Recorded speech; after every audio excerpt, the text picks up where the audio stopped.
live on the Worldwide Coalition Radio Network here at the Go Local Live Media Broadcast Center, 98 Boston Street in the heart of the city we love, La Prave, the Naked City, the city of 1,000 stories. Although seemingly this week, Rhode Island seemed to have millions of them, waiting to be told. CoalitionRadio.us, Facebook.com/Coalition Radio, on the mighty Twitter at Coalition_radio.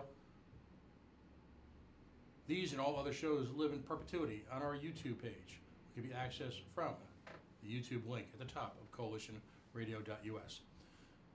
I think we've got 400, 500, 600 guests on tonight in the space of about 3 to 4 hours. Joe's supposed to laugh at that. But we're going to get right down to it. The state of Rhode Island has had the luxury, if you will, I'll use the Coalition Radio air quotes of that, over the last year or so, of several special elections. A number of state legislators in the last year or two have decided to remove themselves from the fray, the Sturm und Drang of Rhode Island politics. I can't imagine why. Tonight we're going to have a number of folks who are running for office, as well as an individual, Kate DiDamo, who is a internationally known expert, community organizer, philosopher, and academic in the world of sex worker rights, as we continue our coverage of FOSTA and SESTA. But with regards to our local politicians, tonight we'll have Republican, left of center Democrat, independent-leaning Republican. All of these folks, as we enter the quote-unquote silly season, are heroes in my eyes. There's a rare level of patriotism, regardless of your political affinity, that takes place when you choose to run for public office, particularly in the year 2018. You expose you and your family to really an open book style of living. Everything you've ever done, said, thought about, emailed, tweeted, texted, whatever, suddenly becomes open for public discussion. Your finances are open, wide open, both to the state of Rhode Island, as well as any individual looking to make a point. And should you win, then you're faced with the prospect of potentially years of under or unpaid public service, the long hours, the meetings, the candidacy requirements, the ongoing fundraising necessary in order to maintain that near volunteer status in public service. Most of the people in the state of Rhode Island do it for the right reason. They do it to improve the quality of life for both themselves, their families, and the communities for whom many have a significant investment in, not financially, but morally and philosophically. In many cases, those families have lived in that neighborhood, that community for generations. Some of those families trace back to the founding fathers, if you will, of Rhode Island itself. So we have a couple ground rules when we talk to candidates. Number one, I'm not interested in your fundraising. I'm not interested in your polls. I'm not interested in any of the handicapping that seems to obsess Rhode Island media. The coalition is and always will be different as long as I'm at the helm. Quite simply, I don't want to know if you're going to win. I want to know why you should. And the coalition will always serve as a format for folks to express without the egotistical underpinnings of a narcissistic host, that would be me, without interruption, without gotcha moments, the opportunity and a long style format conversation to elaborate on what his or her plans are, if elected, and how they would impact the lives of everyday, hardworking, somewhat challenged Rhode Islanders. Remember, we are outrage porn-free, civilly disobedient media. So it is my great privilege, as we begin really the dive now into a special election, which is really the harbinger for the election season in general, to have for the very first time, gentlemen, I had the distinct pleasure of meeting late night at a hearing. Yes, very late. At a high school, which is where really that's where civic life in Rhode Island really takes place. Of course, I'm talking about Nathan Luciano. He is the Senate GOP nominee for the 8th Senate District in the state of Rhode Island. Yes. Again, the subject of a special election due to the prior senator deciding to resign for personal reasons. Yes. Nathan, welcome to the coalition. Thank you very much. I appreciate you having me tonight. No, this, as they say, is great. Yes. Tell me about your connection to Pawtucket. So, I am a lifelong Rhode Islander. I have, obviously, I love the state, grew up in the state, My wife and I bought our first house in Pawtucket over 7 years ago. So we have definitely gone in, planted down roots. We love our neighborhood, we love our community, and it wasn't shortly after that we moved to Pawtucket is when I started getting involved in local politics within Pawtucket. So it has been a great experience. One night, a wonderful gentleman came knocking at my door as he saw that I voted in a few elections and voted Republican in a few elections. So he came and started inviting me to the Pawtucket Republican City Committee. And that's where it all started for me at the local level. Right. So I've been involved. He came back a few times before I started going. And now that I've been going, I haven't stopped yet.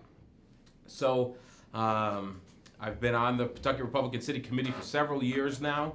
I was vice chair for 2 years. Now I've been the chairman of the Pawtucket Republican City Committee for a year and a half now. And I've had the wonderful opportunity to be able to meet many great people. I've had the opportunity to attempt and to grow the party in Pawtucket. It's had some challenges, but we've had some great times as well. I've had the opportunity, because of being the chairman, to get on some other committees within the city, which has only deepened my love and my desire to continue in the city, to see the city prosper, to see the city do well. But it all started by just simply getting involved. And at the onset, the involvement wasn't great. Go to a meeting once a month, talk about things, talk about the city, discuss the city and state some nights. Of course, we were there solving the world's problems. Right. Just nobody has asked us yet, but we're working on that. So just by getting involved and then getting a little more involved, now here I sit running for state senate in Pawtucket District 8. Right. Now first of all, I mean, you've got a clear commitment to the city. You're raising children in town. Raising children too. Right. You bought a home. You do business in town. So this isn't just a stepping stone to something else. This is we are. You've got roots. Yes, we are committed. Like I said, we're in the Darlington section. We love where we live at Slater Park, right there. Pawtucket is truly a wonderful city. There are so many things that you wouldn't really even know, but with Slater Park, the carousel there, we're there with the children all the time. We've had many birthday parties at Slater Park carousel. So it is a wonderful city that we have truly kind of moved in and really embraced, and we've had such a great experience there at a time there. Doesn't mean there isn't challenges, of course, like every city and neighborhood and community, but it truly is a great community to live in and raise children in. Now, talk to me about Pawtucket Restaurant Week, Crash Pawtucket. Some of the features. I mean, the analogy I often draw is that Pawtucket is essentially Brooklyn to Providence's Manhattan, and folks might initially say, well, that's a great analogy. Well, but they might initially say, it really is. Well, but doesn't that put Pawtucket in a second place? Well, actually, if you know anything about the dynamics of what's happening in New York City right now, Brooklyn is the up and coming city, rising from the Phoenix, if you will, after really a couple of generations of decline. Much of the city's nightlife has shifted to Brooklyn. Much of the city's academic growth is in Brooklyn. Brooklyn, like Pawtucket's got attitude, attitude to spare, and is really the mover and the shaker. And I believe that potential, and I believe that's starting to happen in Pawtucket. But tell me about a couple of those organizations. So a couple of things. I've had the privilege of being involved with Pawtucket Restaurant Week. Last September, we had our very first Pawtucket Restaurant Week. And as you know, many other cities, here in Providence, Newport, many other cities and towns do restaurant weeks where they highlight their restaurants, kind of do work with all the restaurants to get specials, things that they would want people to know their restaurant for, to get that information out there, and obviously to drive businesses to the restaurants. So I am very small business focused, small business minded. I believe one of the biggest things that we need in Pawtucket is business growth, business development, not just keeping the businesses that we have in Pawtucket, but also growing, being very business friendly. So Restaurant Week, I viewed it as an excellent opportunity to first promote the city. Obviously, we want people within Pawtucket to see and get to know the restaurants that are there, but also to promote it outside of Pawtucket, to have people from Providence, Attleboro, Seekonk, which are just blocks away where we border those two different or several different towns. And so I viewed it as an excellent way to promote the city, but also now to promote these small businesses that are in the city. And as you know, in Providence, there are so many excellent restaurants. I couldn't believe the number of excellent restaurants, local-owned restaurants that we have within the city. Like most restaurant weeks, we only focused on non-chain sort of restaurants, so it wasn't your fast foods or your places like that, but your local businesses, your local restaurants, and we had an unbelievable turnout. I wish I had the numbers with me, but we were doing things that I don't think any other city has ever done. We had, when you came in and ordered off of the specific Restaurant Week menu, you were giving a card to fill out about your experience and what you liked, a little bit of feedback, but that also registered you all the restaurants that participated, which our first ever, we had about 30 restaurants participate. Wow. Yeah, and our very first one, so we're looking for even more. We're already starting to plan the next Restaurant Week, which will be this coming September. So we collected gift cards from all the restaurants that participated. And by you handing in that survey by dining, that entered you into the drawing. So we were able to give away, and some restaurants gave us multiple cards, we were able to give away a ton of gift certificates to the people that actually participated in Restaurant Week. And then what we also did, we had a corporate sponsor, Navigate Credit Union, who was gracious enough to buy gifts and had, the Restaurant Week logo on it, little cutting boards. So everyone who came and bought off of the Restaurant Week menu received a little cutting board just for coming to Restaurant Week. So we were doing a lot of things that I've participated in many Restaurant Weeks by going and, partaking in the restaurants. But I've never seen a Restaurant Week doing the things that we're doing. And we're looking to do even more now our second year.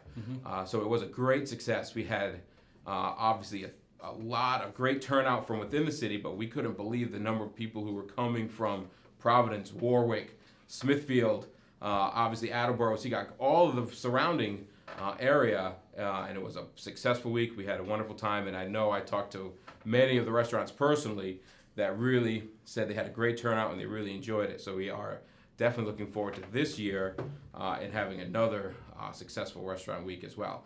But the reason getting involved, as we said, I was looking to be able to do something to promote the city, because that's kind of does both in one shot. You're promoting the city of Pawtucket, but then we're also promoting the small businesses within Pawtucket. Right, and that actually brings to light a blessing and also somewhat of a challenge to the city of Pawtucket. Outside of a handful of large corporations, most of the businesses operating in that Restaurant Week are hyper-local, very, very locally owned. And when you have that type of concentration of local businesses, you're the first to lead and sometimes the first to bleed. When depending on the feeling of the economy that afternoon, sometimes. Yes.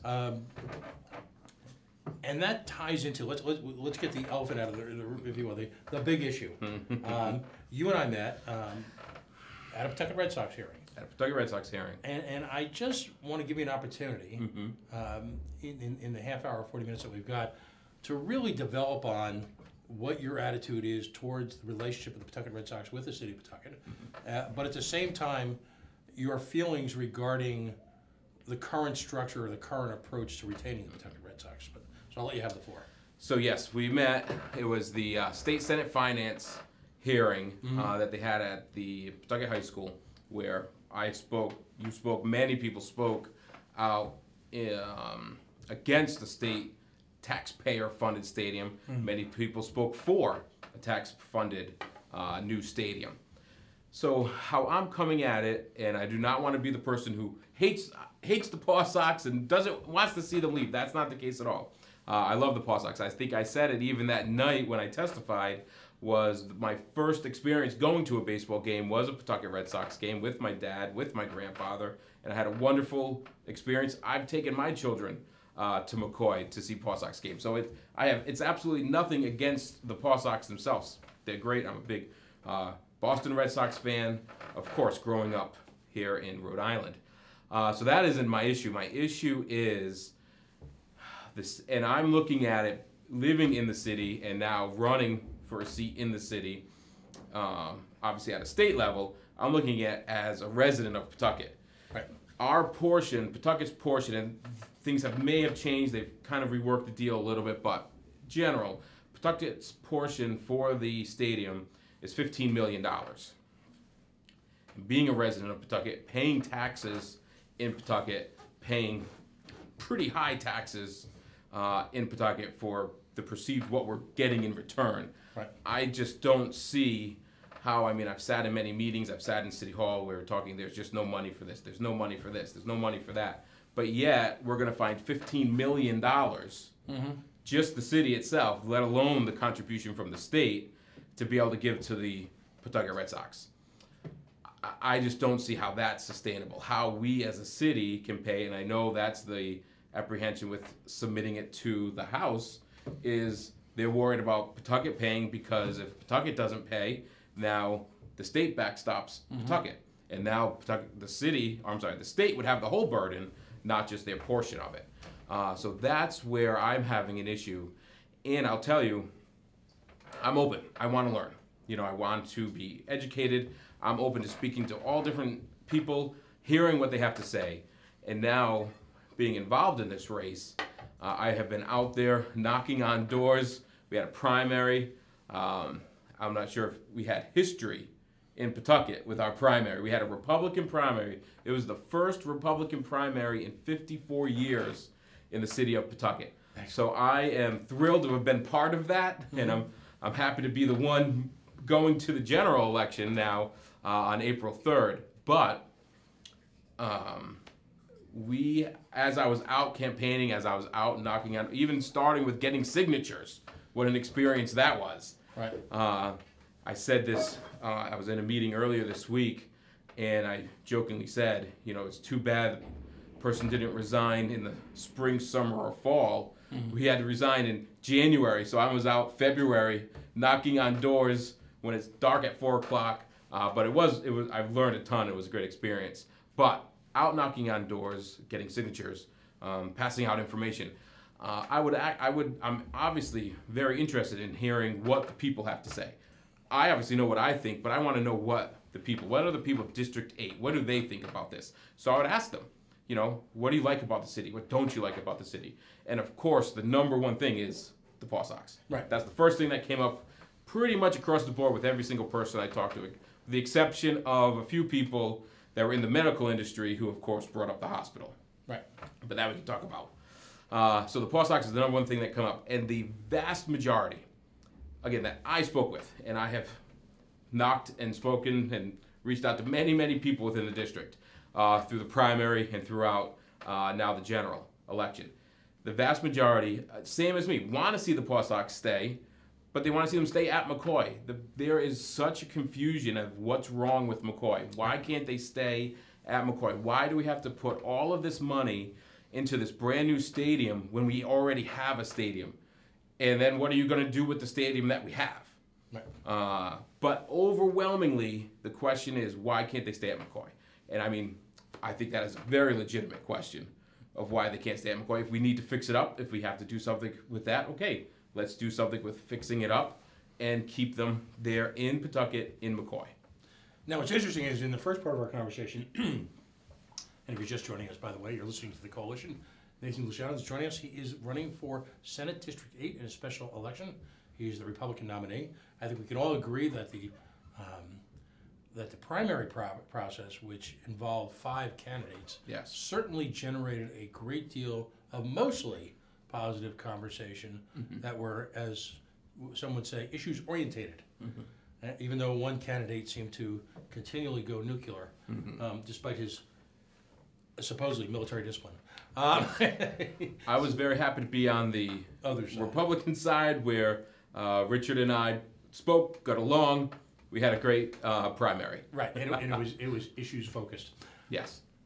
On one hand, you've got this patchwork quilt of great small businesses across the city, facing very high property taxes, a challenging economy in Rhode Island, Yes. a competition with nearby Massachusetts businesses who Yes. are able to operate at an exponentially lower cost.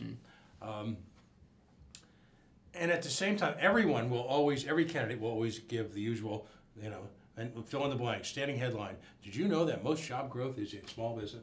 But then we'll turn around and do things that confound us. At the same time, you've got some principal players in the nascent Pawtucket success story, all of a sudden, I'll call it abandoning ship. The Guild Brewery has decided to close its doors. You've got the hospital, and we can spend more time than time will allow on how important a community hospital is. To the city of Unbelievable. Pawtucket, right?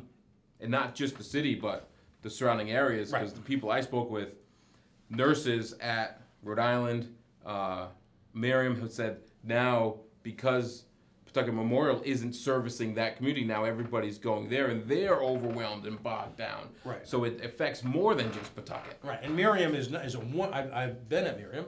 It's a wonderful institution, but it's not what you would traditionally call an emergency room Yes, style. it is not a environment.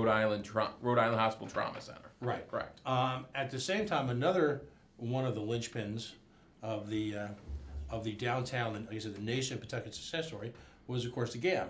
And the GAM has decided not to close. The GAM is successful, but to seek other fields to play in. To their credit, I think they did it gracefully, but at the same time, gone baby gone. Yes. At the same time, and this is my confusion, you would have, not you, but there are people in Pawtucket leaders, who would have taxpayer money subsidized, and let's leave out the notion that it's going to pay for itself. No, it's not going to pay for itself. I don't.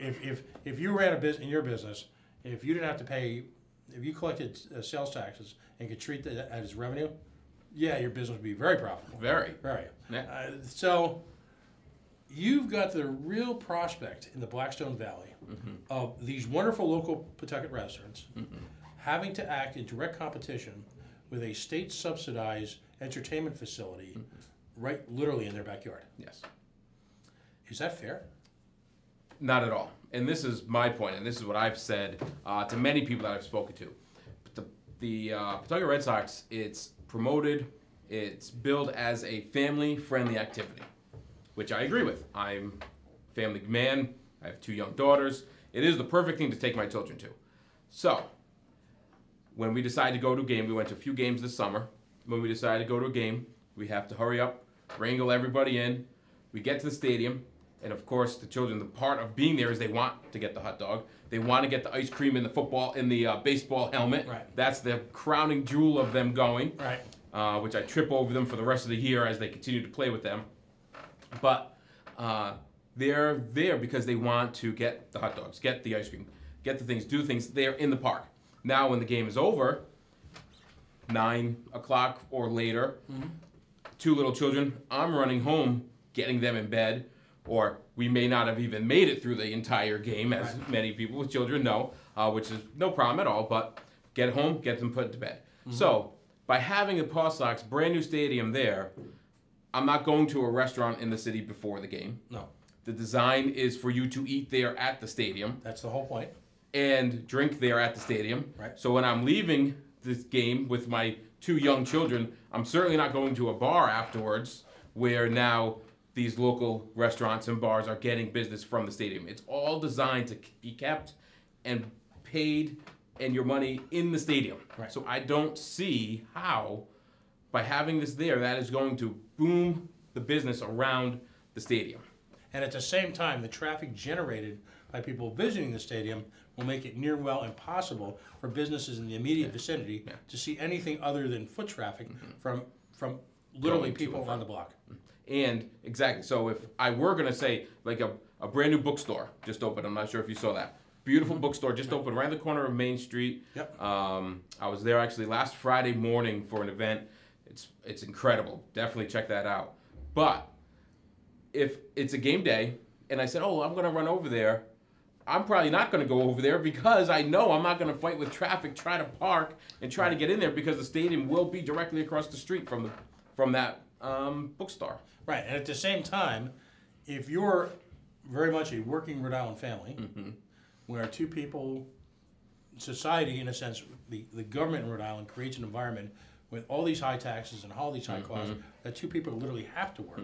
Absolutely. Not to buy that condo down in Charlestown, not to get that third car, not to get season tickets for the Patriots, but literally in some cases to keep the lights on. To survive, right? Absolutely. Your limited disposable income again is tossed up in the air for competition with a state subsidized facility. So if you've got that extra $30 a week to spend to take your bride out or take the little kiddos out, and listen, I have children, you have children. Sometimes that's what it comes down to. It does. Right? So you're Absolutely. you're couch surfing to get money to take them out. If you go to the Paw Sox Stadium, which is the Brighter Brights, Whiter Whites Paw Sox Stadium, you're not going to any one of those great restaurants. No, you're not. I absolutely agree. No. So you had a great point of it paying for itself. Again, and I've said this time and time again, and this isn't something new. Now that I'm a candidate, this isn't something new that I'm bringing up. Like I said, we met long before there was ever a Senate seat that was open. Right. I've had this position since the beginning as the chairman of the Pawtucket Republican Party. But you hit it on the head. If this was going to be, they're calling it, this will be the catalyst to drive businesses, then why don't we put it out there and get businesses to commit? No one's committed. And I would say maybe down the road, 5-10 years, maybe you will have some businesses move in. That wouldn't surprise me. But how are we going to pay for it for year 1 until year 10? They talk about, I'll just do interest only. Now you're accumulating that 15 or on the state 38 million is quickly turning into $100 million over 30 years. I had a conversation with somebody that there's a 30-year loan, so the initial investment may not sound like a lot, but now you're going to end up paying almost $100 million for a stadium. That I could potentially, my youngest daughter is 4, in 30 years, I could potentially be bringing my grandchildren to a game and the stadium isn't paid for yet. To me, that's just crazy. It's crazy talk. No, obviously I'm with you 100% on this. And let me just ask you the broader philosophical question.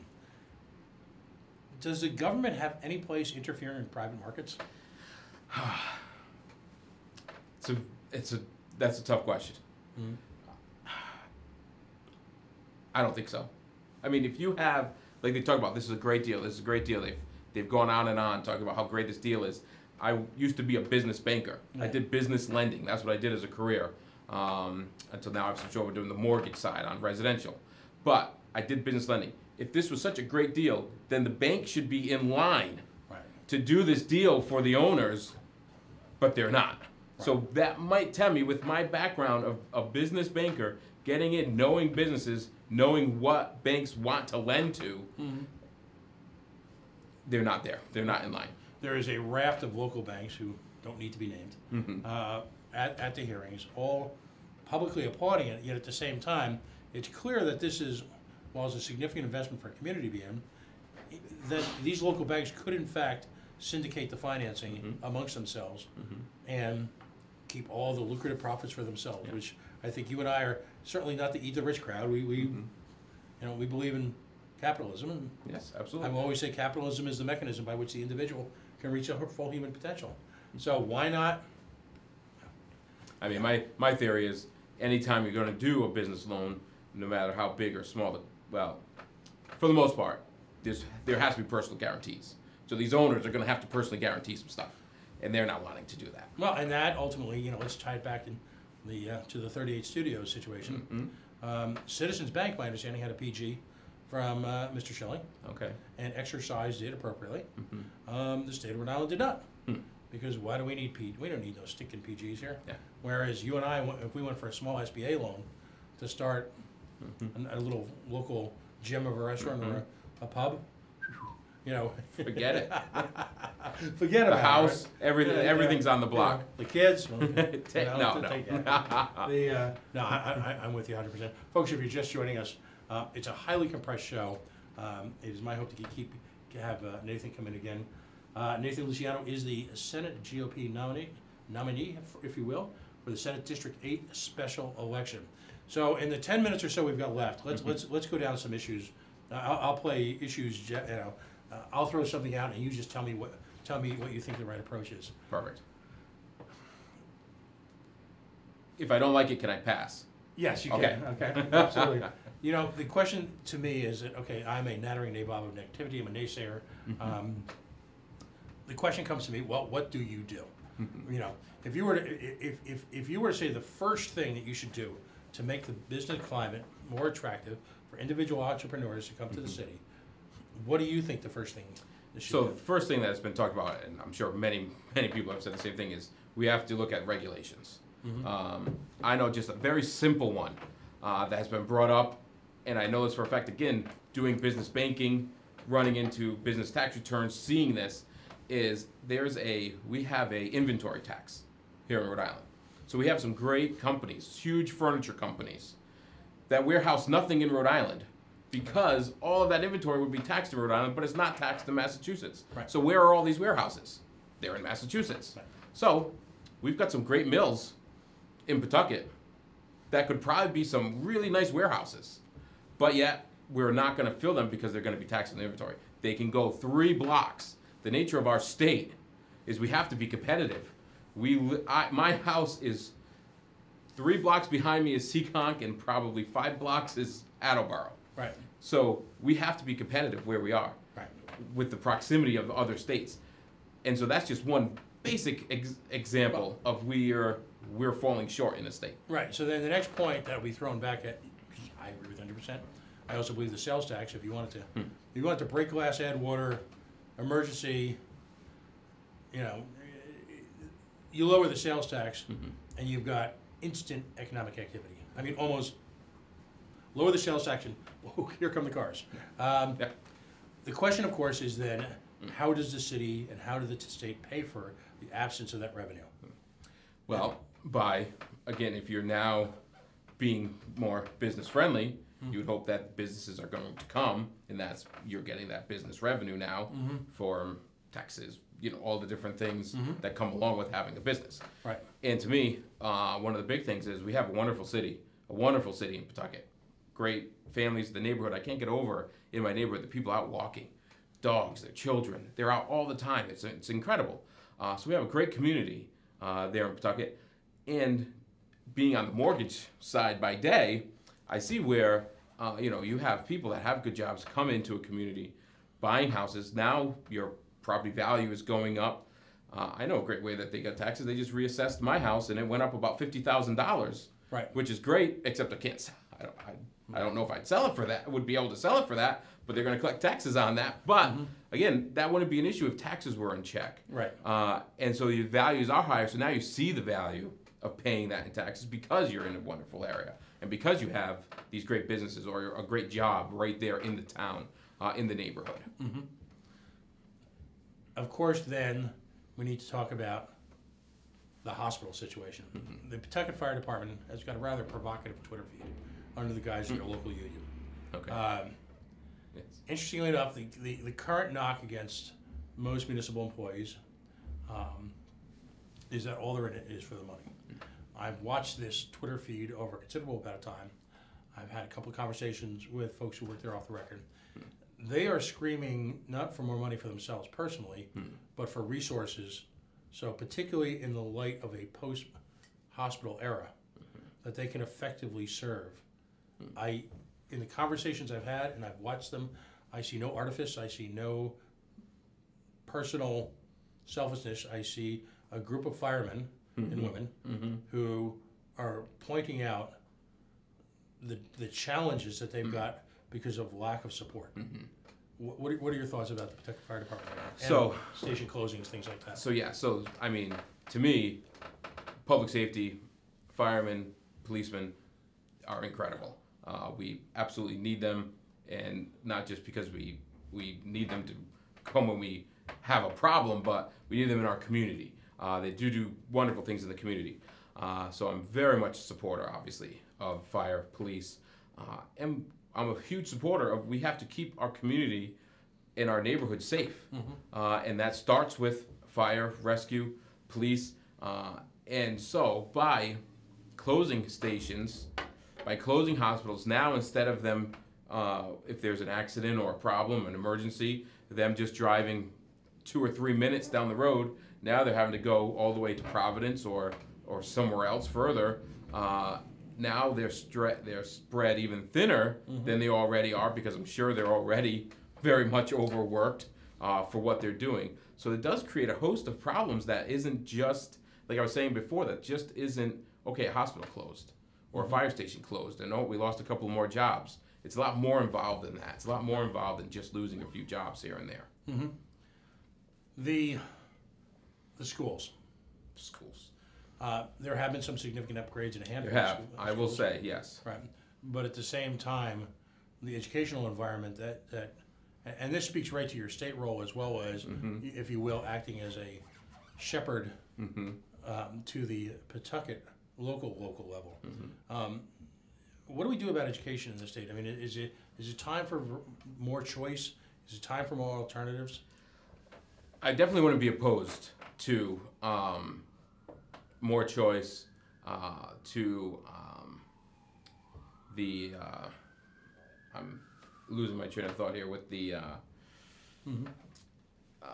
where you can choose all the waivers. Right. Yeah. Vouchers, things vouchers, exactly. I would support things like that because first, we've made great strides in Pawtucket. There are several schools. They're fixing, I believe, the 3rd school this year with doing a great upkeep. They just did the one that's actually right near my house that opened this school year, part of Burns, and they've done a beautiful job. Yes, there's a lot that need to come. There are some that have been closed for several days at a time because there's no heat and things like that. That is something that should be top priority. Children shouldn't be in a school where there's a fear of not having heat that day. So that definitely has to be a top priority. And I believe it is. I hope it is in the city. But it's things like that that we desperately need to look at and get taken care of and get fixed. But as far as I've had the opportunity to meet many teachers in the city, and they are great people. They do care, they work very hard, but they're working with very limited resources. So that is something that I have definitely talked about in this campaign, that I would love to be able to see a lot more help for our teachers, a lot more involvement, and if that means more parent involvement, whatever that may unfold or come to be, we absolutely have to help our teachers. Because we do have some great teachers in the city that do truly care about the children and about education, but they need help. They're saying we just need help. We need things like books, pencils, just basic stuff that we need to be able to help with.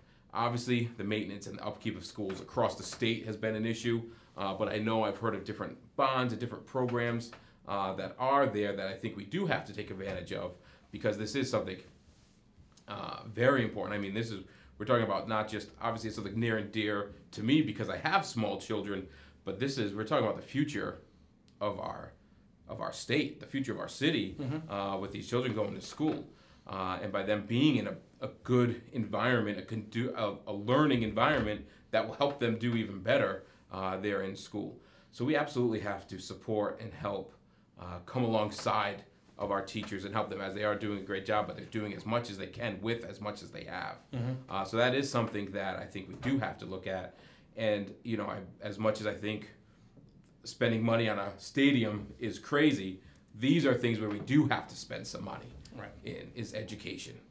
Definitely. Now, in the couple minutes we have left, what is Senator Luciano, what area, if he had his pick, if you will, as if the Democratic regime is going to afford you that pick. Yes. But should you have your pick in terms of committee, what area of the state Senate would you seek to work on? Well, I would with my background in finance and things, I would like to be involved in economy things. So maybe a finance committee. I hear there's an opening now. There may be an opening for a Republican on that committee. Yikes.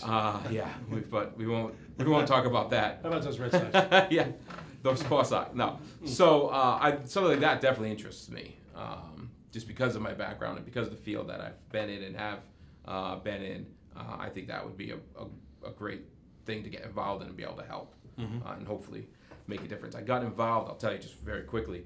I got involved because, like I said, I moved to the city, and voting in Pawtucket, I was so tired of voting and everyone running unopposed. So I got involved because I said I don't want to see election after election people winning because they were unopposed. You know, if there were a primary, if they won the primary, they won the election. And just people were unopposed all the time. So that's why I did get involved initially in the Republican committee in Pawtucket. Now, as the chairman, my goal, or the primary goal of the committee, is to get people elected, is to find people to run. So that's my goal, is to get people to run. Well, I guess I couldn't find anybody, so here I am. No, I desperately want to run for the city and for the people. I think, so I got involved because I was so tired. So to me, now in this special election, the people of District 8 have a choice. So I consider that a victory, because that's why I got into this. That's why I started doing this, was because I wanted to give the people a choice. I didn't want just go in and people running unopposed every single election. So now the people of District 8 have a choice. What they will do with that choice is entirely up to them. Hopefully you will vote for me, because I am committed to Pawtucket. I'm committed to working hard. One thing that I continuously talk about on my website is that I want to be an advocate for the city. I appreciate Senator Doyle for seeing a problem and stepping down, but we went a very long time without any advocacy. This whole Paw Sox thing went on, and nothing, he was nowhere to be found. So we need an advocate for the city, somebody who is committed and dedicated to working hard, and I am committed to working hard for the people in the city of Pawtucket, definitely. Excellent. How can folks, you know, it's hammer time.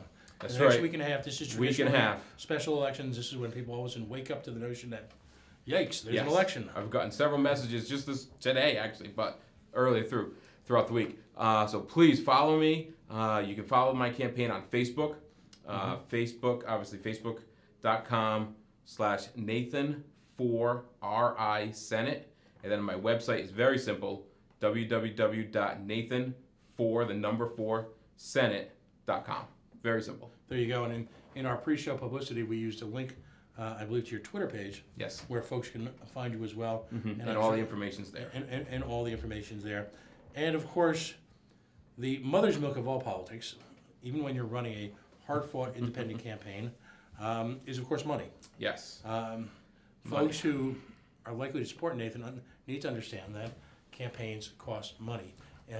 Couldn't believe how much money they cost being my first time around. Right. And largely campaigns like this are self-funded. So again, let's talk about the fairness word. If folks want change, it's not good enough to simply grouse about, moan and complain, take to social media. They need to break out of their comfort zone and support people to affect change. Yes. And the way you do that is I'm sure you've got opportunities where people can walk with you, work the polls for you. Yes. Also, a little bit of money wouldn't hurt either, because that's what caught, the signs. People constantly in this state. I'm going to take over the mic for a second here, because this is not. Please. This is not coming from you. All right. People constantly complain that, well, there's no one running against them. Well, who is no one? It's up to you, to you, all of us, the collective you, the royal we, to step up at some point. And it can be done in any one of a number of ways. It can be done financially. It can be done by shoe leather. And it can be done at any level that the individual feels comfortable in. You have the right to vote. Absolutely. What you don't have the right to is complain in absentia. If your whole focus is to simply sit back and wait for someone else to do the work, I'll just leave that hanging. It was absolutely wonderful to have you on. It was a pleasure to be here. It's a week and a half left. Keep us focused. Maybe I'll have you call in next week and definitely give an update. Again, how could folks find you? Facebook, Nathan4RI-Senate, and online, Nathan4Senate.com. All right. Again, best of luck to you. Also, I want to folks taking the time to run, to extending themselves on a very, very personal level, both financially in terms of the time away from their family. And if they win, there's always party gifts. If you win, congratulations, have you won? You will now spend the next 2 years of your life listening to people like me. Imagine the fun. But folks, regardless of your political background, your affinity, your choices, the direction you take, we need to recognize folks like Nathan and the people who may be running with him and running against him as the real patriots in the society, because it's at the hyper-local, the school board, the town water board, the town council, the mayor, rep, and state senate. This has a more profound impact on Rhode Islanders' lives than Donald Trump, Shelley Whitehouse, Senator Greed, all of them will ultimately ever have. It's these folks that are really the heroes in Rhode Island. So congratulations, and thank you for coming on. Thank you very much. All right, folks, we're going to take a quick break now. Literally from the opposite side of the bench, Lauren Nidell is going to Skype in a few moments and bring us up at a quick course on up to speed on what's happening nationally, particularly with our two senators. Yikes. Folks, you are listening to The Coalition on the Worldwide Coalition Media Network, broadcasting here at the worldwide headquarters. The Go Local Live Broadcast Center at 90 Way Boston Street in the heart of the city we love. Facebook.com/The Coalition, on the Mighty Mighty Twitter at CoalitionRadio.us, and of course at CoalitionRadio.us. I think I got that mixed up. Folks, stay tuned. We'll be right back.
And we're back. And we are back. We are The Coalition, loud and proud, outrage porn free, civilly disobedient media. On this Friday, March 23rd, 2018. We're going to get right down to it because we've got so many great people coming on tonight. A leading contributor to The Coalition, as we like to say, a repeat offender is, of course, Lauren Nidell. She is, amongst every other acronym she represents here in the state, she is with Our Revolution Rhode Island. So Lauren's going to bring us up to date a little bit in the 10 minutes or 12 minutes we have. But I just want to, first off, I know we want to talk about the platform, but I'm a civil libertarian. You're a progressive. We share a lot in common. I was particularly disappointed this week in the performance of our United States senators. I'm not here to badger them based on political terms. I'm here to point out what I believe were failures to lead. And yep. I point that out across the political spectrum. So do I. Exactly, which is why we love having you here. So what happened this week from your perspective with regard to Senators Whitehouse and Reid? So Our Revolution had a statement on that, which is out on a couple of different news platforms, including Uprise Rhode Island and Our Right Future, to name two. Mm-hmm. It was a Bernie Sanders resolution that had strong bipartisan support. Mm-hmm. And the resolution, basically, in a nutshell, said the United States can no longer continue the war in Yemen or the invasion in Yemen or keep on giving Saudi Arabia all the weapons they want to destroy Yemen without an authorization of war. So the resolution was so that the entire Congress would have to approve additional funding and spending for the efforts either via Saudi Arabia or direct on the invasion of Yemen. And we already know that millions of people are suffering in Yemen. There's a horrific cholera epidemic. The infrastructure is being destroyed. There's obviously, rebels. There's, these issues have been going on for several years. And Saudi Arabia has a big part in the destruction of what's going on. And we're enabling Saudi Arabia with all the military might that we're giving them and selling them. And just the other day, another, can't remember if it was 11.2 billion or 1.2, I think it was $1.2 billion in arms sale was just completed. Mm-hmm. I have to check out that amount. And yeah, Whitehouse and Reid both said, sure, go ahead. We don't need a resolution of war. The Trump administration can go ahead and fire away without any kind of oversight by Congress. Right, and I just want to jump in here. For all those folks who drape themselves in the American flag and celebrate the Constitution and have pictures of screaming eagles on their Facebook pages, I'd like to point out that that whole war approval thing is kind of fundamental to how we work in terms of our Constitution, isn't it? It's kind of like one of the real basics that, the president just can't make a war on his own, right, regardless of what terminology you use. Yeah, Congress needs to approve any acts of war and not just allow the president to do what he will. Now, the issue is, back in 2001 at the Iraqi invasion, there was a change in that policy, mm-hmm. and saying that the president it will be allowed to go ahead and declare war, basically, or close to it, mm-hmm. without getting congressional approval. And they're allowed, the Democrats enabled, 10 Democrats specifically, enabled Trump to continue that horrible foreign policy. Mm-hmm. And Bernie Sanders was strongly against it, as were 44 other senators. So it was, there was a strong bipartisan effort in this. There were only 10 Democratic senators that voted for it. And, the only thing I can think of, Pat, to be honest with you, is Raytheon, General Electric, right. Electric Boat, Quonset Point, Textron, are all major purveyors of weapons of mass destruction. Right. Was this for the people of the state and for the United States, or was this for corporate interests? Right. No, and here, of course, is the problem. I mean, as a libertarian, I do not support American intervention where you're not acting in our direct defense, and I will not or no longer support these sort of tenuous ties almost Cold War-esque that if this happens or that happens, when in fact Western powers for over 100 years largely have been the architects of their own self-destruction across the Middle East, across into sub-Saharan Africa, and in other parts of the world. And so we continue this stupidity where we involve ourselves in conflicts, and then we're shocked when they continue endlessly. I mean, we're in some of the longest police actions in our entire history, with great cost to our country, great cost to the men and women serving us.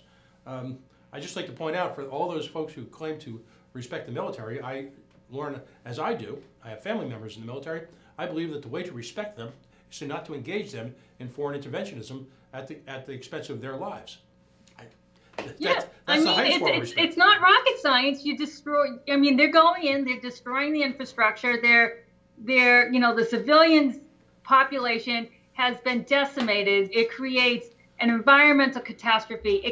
It creates an infrastructure catastrophe. It creates, people, terrorists. Well, not terrorists, but people who then see, gee, I have a grudge against the United States for everything that they're doing. I wonder why. So it creates this ongoing cycle of people saying, I have no livelihood, I have no life, what am I going to do? Well, here's an Al-Qaeda branch that's beckoning and will pay me, and they just killed my entire family, what will I do? Right. And, and it goes on and on and on. It's costing this country trillions of dollars, but it's costing the lives, the people of color.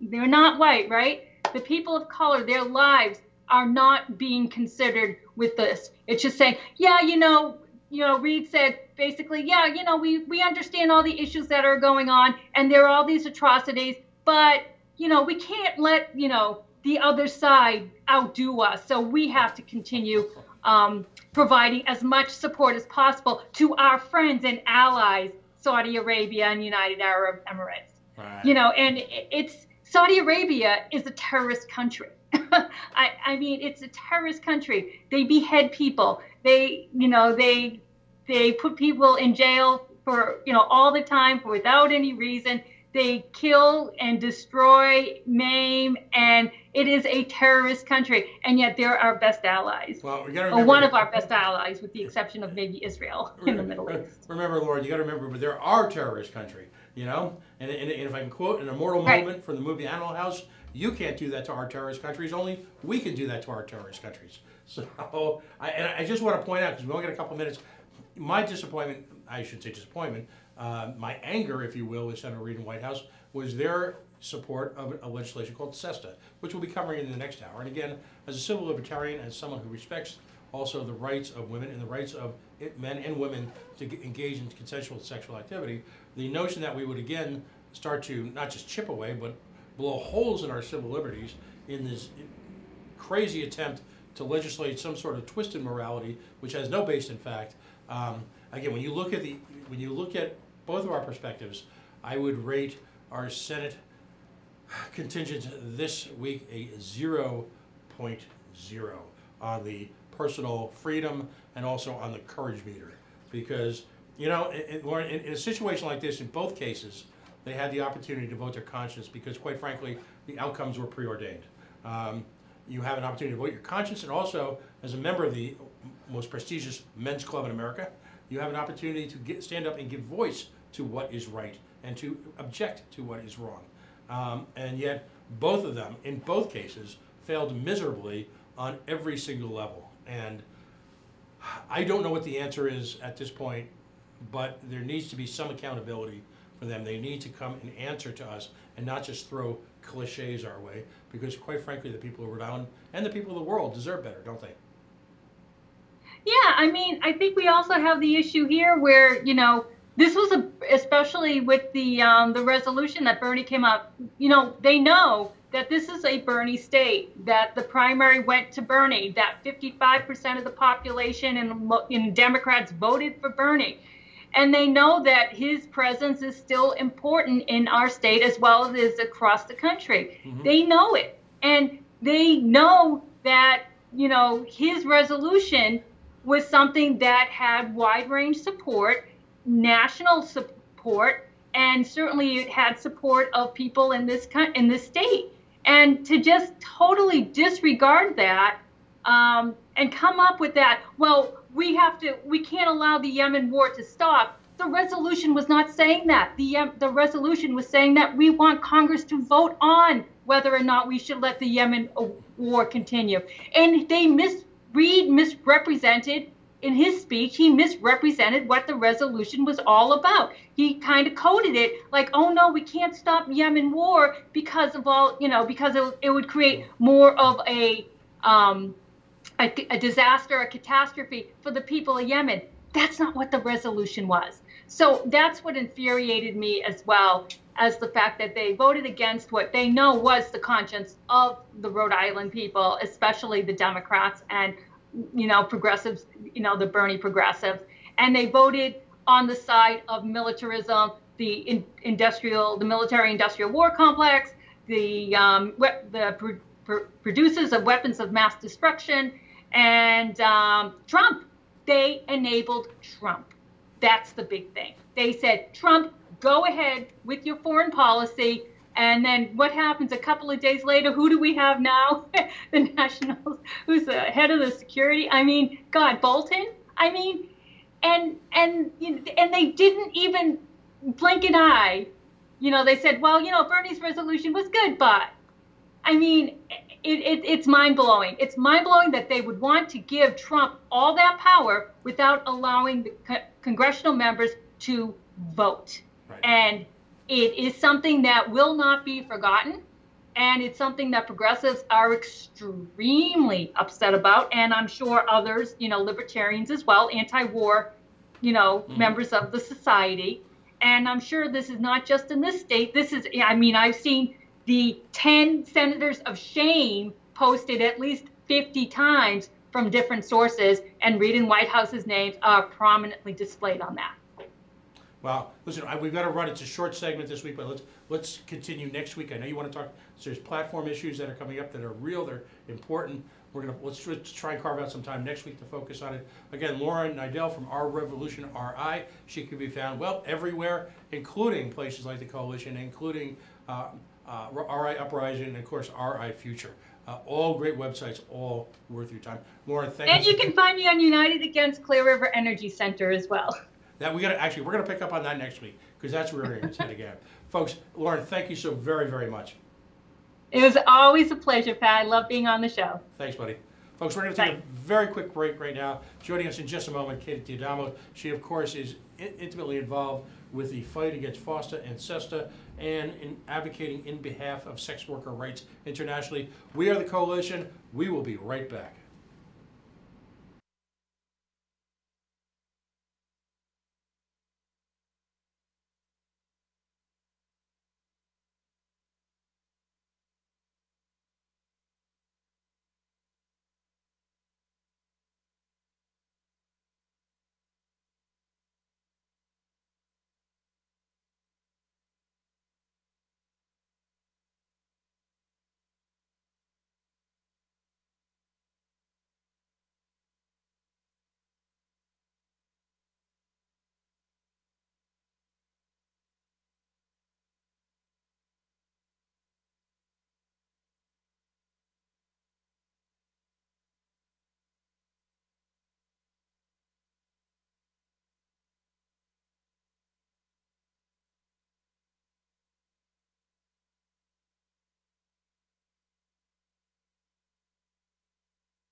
And we are back. We are the Coalition, loud and proud, outrage porn free, civilly disobedient media, broadcasting live on the Worldwide Coalition Media Network here at the Go Local Live Broadcast Center, 90 Way Boston Street, in the heart of the city we love, Providence, Rhode Island. Of course, the website is coalitionradio.us, where this and all future shows live in perpetuity by simply clicking on our YouTube link. Facebook.com/The Coalition Radio, and on the mighty Twitter at Coalition_radio. We ask you if you take a moment this week, if you enjoy this programming or other programming, to take a moment to follow us, like us, and particularly on the side of YouTube, if you can subscribe to our channel. We'd be grateful. For the last few months, this show has been engaged in its own small way in an attempt to support the rights of folks involved in sex work as a profession. We always preface with a few of the same remarks. First of all, sex work is not a victimless crime. In a consensual sexual environment, there is no victim, and there has certainly never, ever been a crime. It's an economic activity supporting a basic human need and a basic human right. What we've attempted to do over the last few weeks is give voice here in New England, and by extension throughout the libertarian and world, to folks who have a perspective, a real education, if you will, and not only the realities of sex work, but also its place, well, in the world at large. We've been very successful, I think, in doing it in a respectful manner, focusing not on the prurient nature of sex, which, as we've discussed at length over the last few weeks, Americans seem to be obsessed with, but really stepping past that aspect of it and looking at as an act in and of itself, as an economic freedom, as a basic civil right, as a basic human right. That is, of course, the right of the individual to be respected in their career choice, and to engage in activities that involve consent that cause no harm to anyone. And at the same time, take a serious look at our government's involvement in the day-to-day lives of every American, whether they engage in consensual sexual activity where there's an economic reality involved, or whether they don't. What is the role of government, if you will, in interfering with folks' lives? And on a very practical level, what impact does it truly have? I think what we've seen over the last few weeks is that there are a lot of individuals who have chosen a lifestyle, a profession that they enjoy, that they take great pride in. And at the same time, we've seen through the testimony of folks involved literally in just about every economic aspect and facet of the sex workers community, the horrific impact that governmental intrusion, not just involvement, but intrusion into their lives can have. On a simple level, making it more difficult to engage in commerce.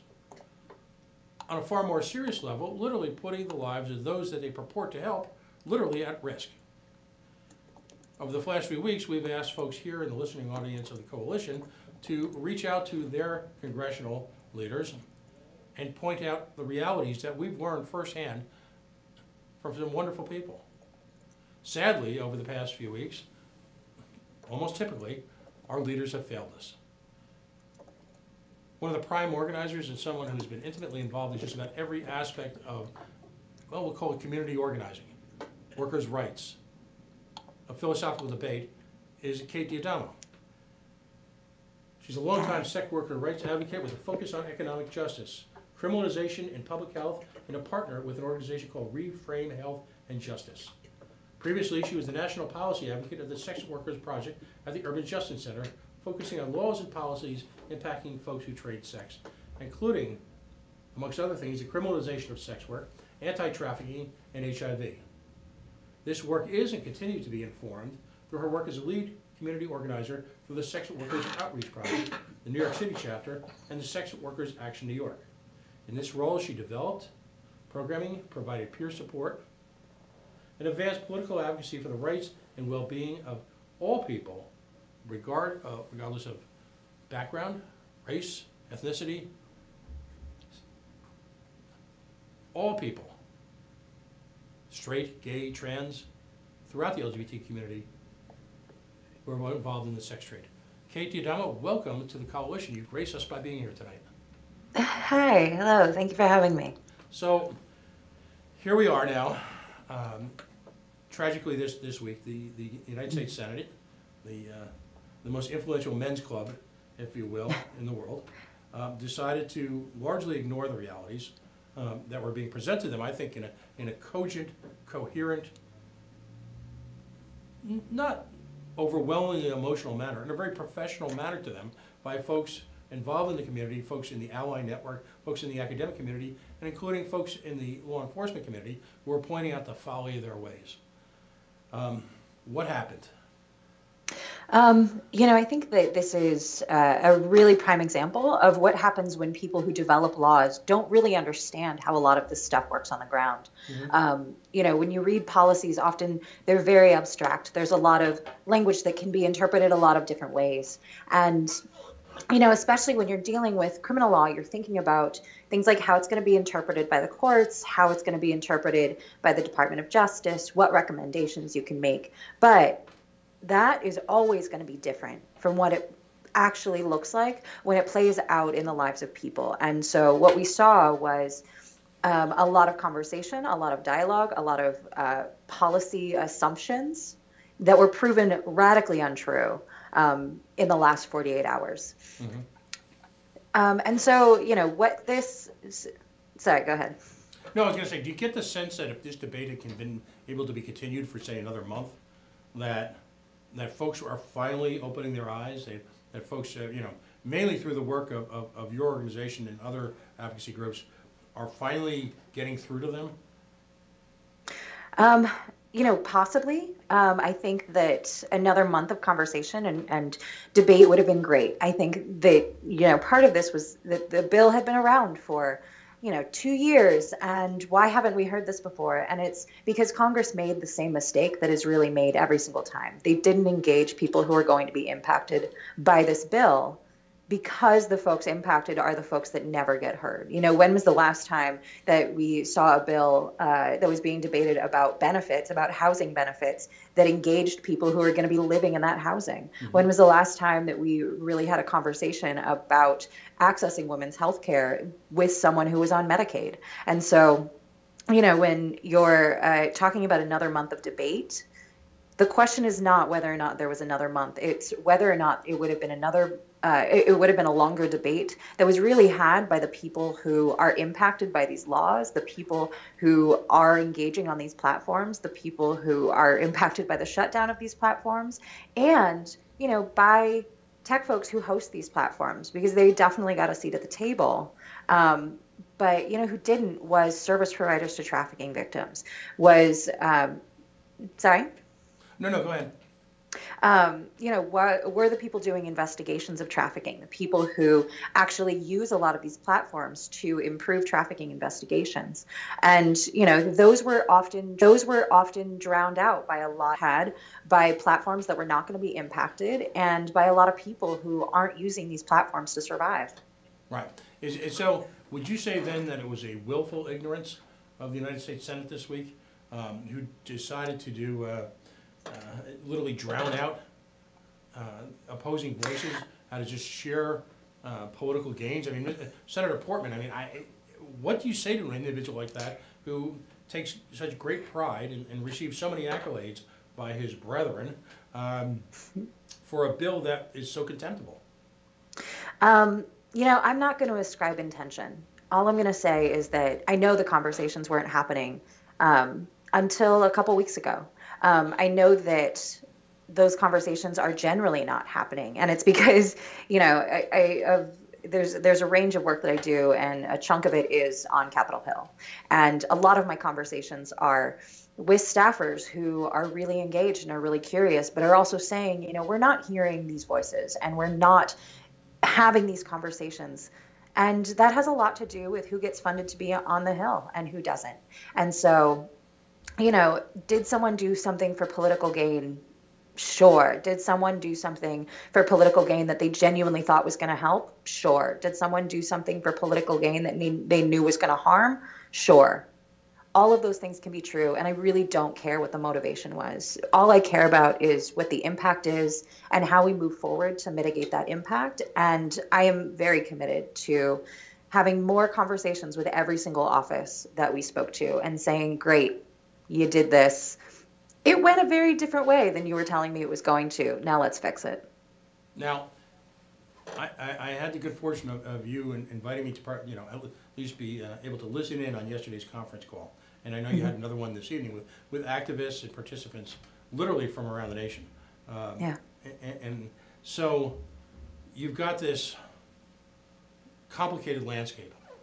On one hand, the reaction to this by a variety of digital platforms has been swift and stunning, as if they were geared up for what they thought was the inevitable and reacted immediately. And at the same time, you've got individuals in your movement who are genuinely concerned for, I'll call it their legal safety. At the same time, you've got some progress at some level because of the righteous voice of your community. So what are the next steps? I know is there the potential for legal challenges? How do you continue to mobilize folks who in many cases are afraid?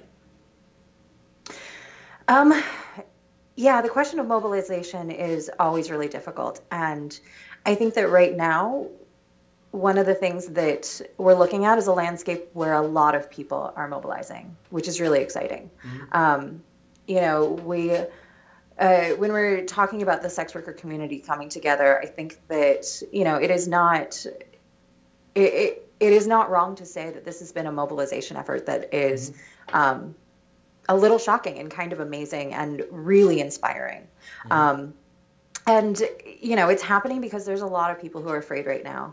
And, at the end of the day, coming together with community is safety, and it is harm reduction, and it is the knowledge that you're with the community that has always been there for you and has always supported each other, and reliance on peers and reliance on other folks has been how everyone's been surviving for a while. And so, bringing the community together is a natural outgrowth of this kind of fear, because you go to your chosen family, you go to the ones that you trust. So, the first thing that we're doing is really trying to mitigate a lot of the harm. Mm-hmm.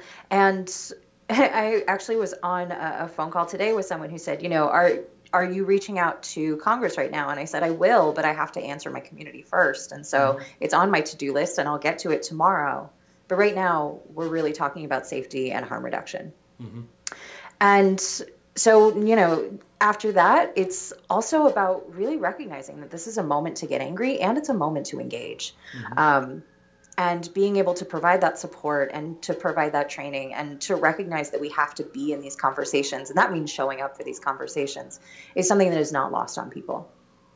And so I think what we're going to be doing in the next couple of months is creating that education platform and creating that support and making that accessible to people, and looking at this as part of a couple of different contexts. First and foremost, like I said, public action and political engagement right now is something that everyone is really realizing that we need to be doing. And so we get to go there and, talk about the dreamers and talk about how people are showing up and saying, I am undocumented and I refuse to make that, to be afraid of that. Mm-hmm. And so going in and saying, I am a sex worker and I am your constituent and I voted for you and now I expect something of you, is a little less scary when you realize that everyone is standing up and saying this right now. And the other thing to remember is that, this is a terrifying moment for a lot of people, but it is also not the first moment of sex worker rights. We get to stand on a legacy of organizing, of not just sex worker rights and not just US-based sex worker rights, but to recognize the global impact that people have had with Sweat in South Africa, and the Karnataka Sex Workers Union in India, and Davida in Brazil, and look at the amazing things that have been happening for years. And then looking at our own country and recognizing that we are talking about reproductive justice that has been led by incredible women of color for a very long time. We are talking about an anti-criminalization, anti-policing effort that Black Lives Matter has been moving forward in staggering leaps and bounds. And, we can be afraid, but fear is really bred when you feel alone. Right. And if what we're doing right now is bringing together our community to feel safe and then recognizing that we are part of a larger movement and a larger commitment to social justice, then the last thing that you can feel is alone. Exactly. Now, you know, it's interesting, and one of the hallmarks of the marriage equality movements, gay rights, in the LGBT community was the recognition by greater America, if you will, that in fact, you weren't talking about, and I'll always preface this carefully, anytime a community is identified with a statement beginning with the word "the," you know at that point in time that those individuals have been marginalized, that they're seen as outsiders. In the gay rights movement, particularly in the 70s into the early 80s, as folks became acquainted with the notion that folks who were LGBTQ were actually members of their community, members of their family, and as the HIV crisis mounted, you realized that it wasn't the gays that were sick, that it was that someone that you worked with, someone that you went to high school with. When folks all of a sudden became familiar with folks in that community as part of their day-to-day lives, barriers were broken and crumbled before government and before all these self-righteous organizations, if you will, had a chance really to react. It wasn't government that demanded marriage and created the atmosphere that created marriage equality. It was individuals coming together of a similar interest and then being accepted and being recognized as part of the community, just like everyone else, just like regular folks. And do you think at this point you've now got the beginning of a movement which is going to accomplish the same thing in behalf of sex worker rights? The notion that all of you in the greater community, whether it be allies, academics, sex workers, are all part of our same community, and they're not strangers, and they shouldn't be referred to as the. Are we at that moment? Are we at the beginning of that moment?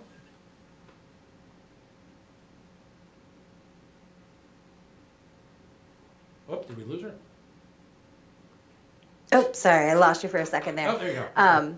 But I'm pretty sure I heard the thrust of your question. And I'll be honest that I'm of two minds about it. You know, I think that it is really important to recognize that destigmatization is a really essential part of sex worker rights. And, you know, recognizing that the stigma is based on so many assumptions and so many cruel assumptions that have to do with class and race and gender identity and who belongs in what spaces and who doesn't, and how we allow bodies to move in the world and to move freely in the world. So I'm very committed to a conversation that says, you know, sex workers have every right to exist and to survive. And at the same time, I don't necessarily want to base it on normalization, especially in a silo. And what I mean by that is, you know, I think one of the challenges that, and I love how you phrase it about when you put the behind something or in front of something, that clearly means that you're othering someone. Mm-hmm. And I'm going to think about that. And at the same time, I don't want to base acceptance or rights on the ability to conform to someone's idea of what's normal. Mm-hmm. You know, as much as it is true that everyone who trades sex is someone's family, someone's partner, someone's parent, someone's lover, someone's friend, someone's caregiver, someone's partner, I also want to make sure there is space for the person who isn't, or the person who doesn't feel that way, or the person that says, you know what, I don't feel normal and I'm not normal. Mm-hmm. I want to predicate all of these conversations and about access to rights, not on someone's being normal, but simply on someone's being.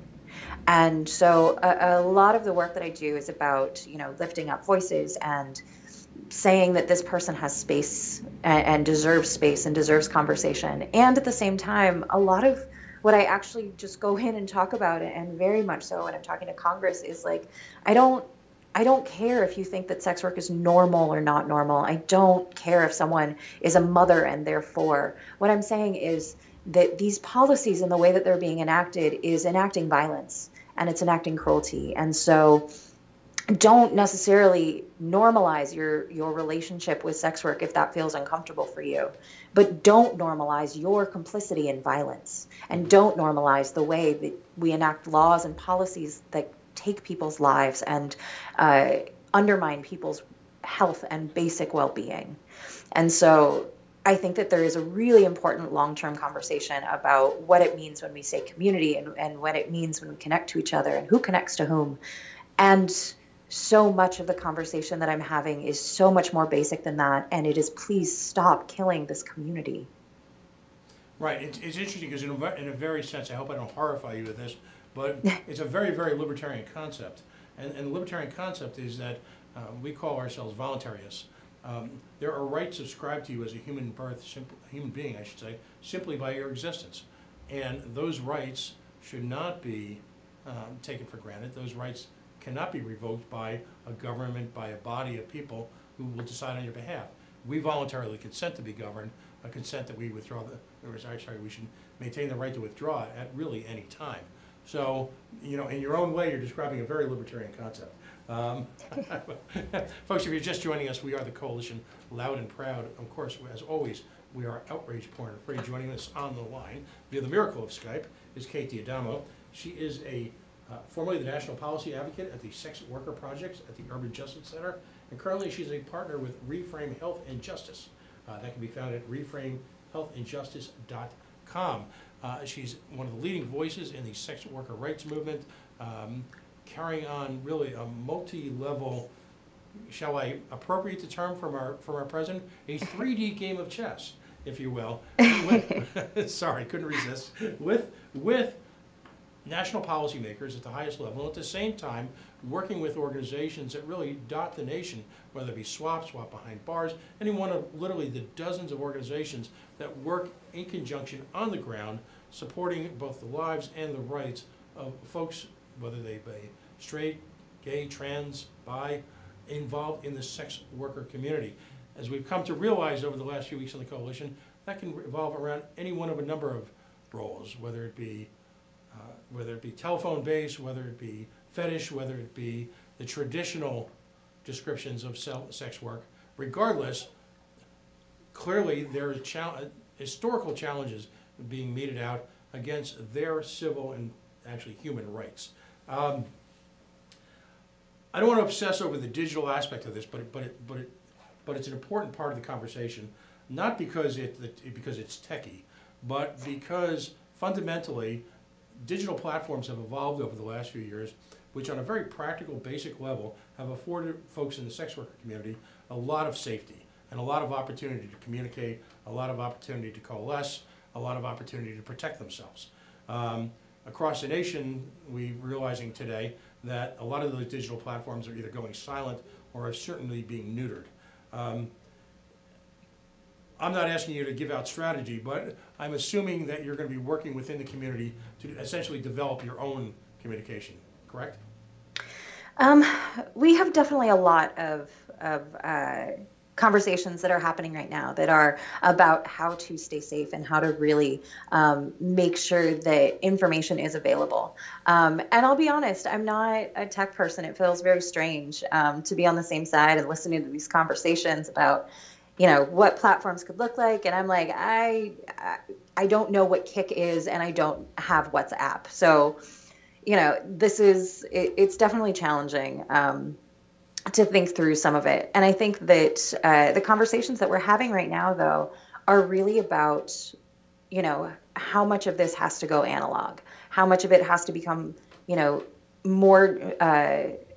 more technologically savvy, because every time you make those leaps, you alienate more and more people. Technology is both incredible, but if it has too high of a barrier to entry and it's not accessible to folks, it's never going to work. And so balancing those kind of conversations are a lot of what we're having right now. And especially trying to figure out, what we can do just to try to stay safe and to try to possess that kind of information. And I think so much of it really goes back to not necessarily a technological conversation. There's never going to be any kind of perfect technology. And so if we get too into the weeds on that and we focus too much on that, and we're going to lose the fact that, sex work is still criminalized and that's still killing people. And, it's one of those things where as the conversation progresses into legalese, sometimes we forget the larger picture. Mm-hmm. And so those are a lot of the conversations that we're having is, you know, how do we get this information to folks? How do we hold and host this information for folks? But at the end of the day, you know, there's been this conversation on harm reduction and on safety. If you can't advertise online, none of it matters. There was a study that came out last year that looked at the expansion of, or when Craigslist opened their erotic services section, and it correlated it to a 17% drop in female homicide rates. And they asked the authors very specifically, they said, you know, what is this about? And as economists, they gave a very, as economic researchers too, they gave a very scientific answer that basically said, you know, we're not going to attribute any single thing that about with this drop. You know, maybe it was screening, maybe it was this, but maybe it was that people in domestic violence situations were able to get online, and that's how they had enough money to leave their abuser. It could be, it's going to be a pastiche of a lot of different things coming together. But they said, you know, all of that aside, this had everything to do with people who were working in unsafe conditions moving to safer conditions. This had everything to do with sex work. And it was because when you improve sex workers' safety, female homicides drop. And we're not just talking about a 17% drop in sex worker homicides. We're talking about a 17% drop in female homicides overall. Mm-hmm. And the author specifically said it is because sex workers make up that high of the percentage of women who are murdered. And so when we talk about technology and getting the right apps, you know, that's important. And those conversations have to happen. But if we forget that criminalization works on the street just as much as it works on these apps, and if we don't focus on taking a step back and saying, you know what, we're done having these technical conversations. Mm-hmm. We need to talk about what is killing us. Right. I think that is the direction that we need to go right now. I am very, and maybe I'm just still really angry from the vote, but at this point, you know, we were on the Hill saying that this would have a chilling effect, and this is exactly what was going to happen. And we were told by a lot of folks that we were wrong. And so I think I'm just done not saying, all right, let's just deal with criminalization at this point. Right. Well, and to your point, I've been involved for a number of years in in our case, the legalization of cannabis and the legalization of drugs. And it's very simple to get lost in, for example, the mechanics of decriminalizing marijuana, decriminalizing this, you know, the mechanics of a legal medical marijuana movement, all of that. Mm-hmm. At the same time, to your point, which is very well made, by the way, at the same time, understanding that if you simply descheduled most drugs in America, you would instantly push a button on ending an incredible amount of violence, an incredible amount of economic violence. The pipeline to prison would be dramatically lowered. And that is really the main point, isn't it? Whether it be mm-hmm. sex work, whether it be the individual use, the decision to use drugs recreationally, if we take ourselves and look to the root cause of our problems, it's about the prohibition mentality that has taken, whether it be the folks who choose to use drugs or folks who on a different level, in a completely different environment, choose to engage in sex that's monetarily based.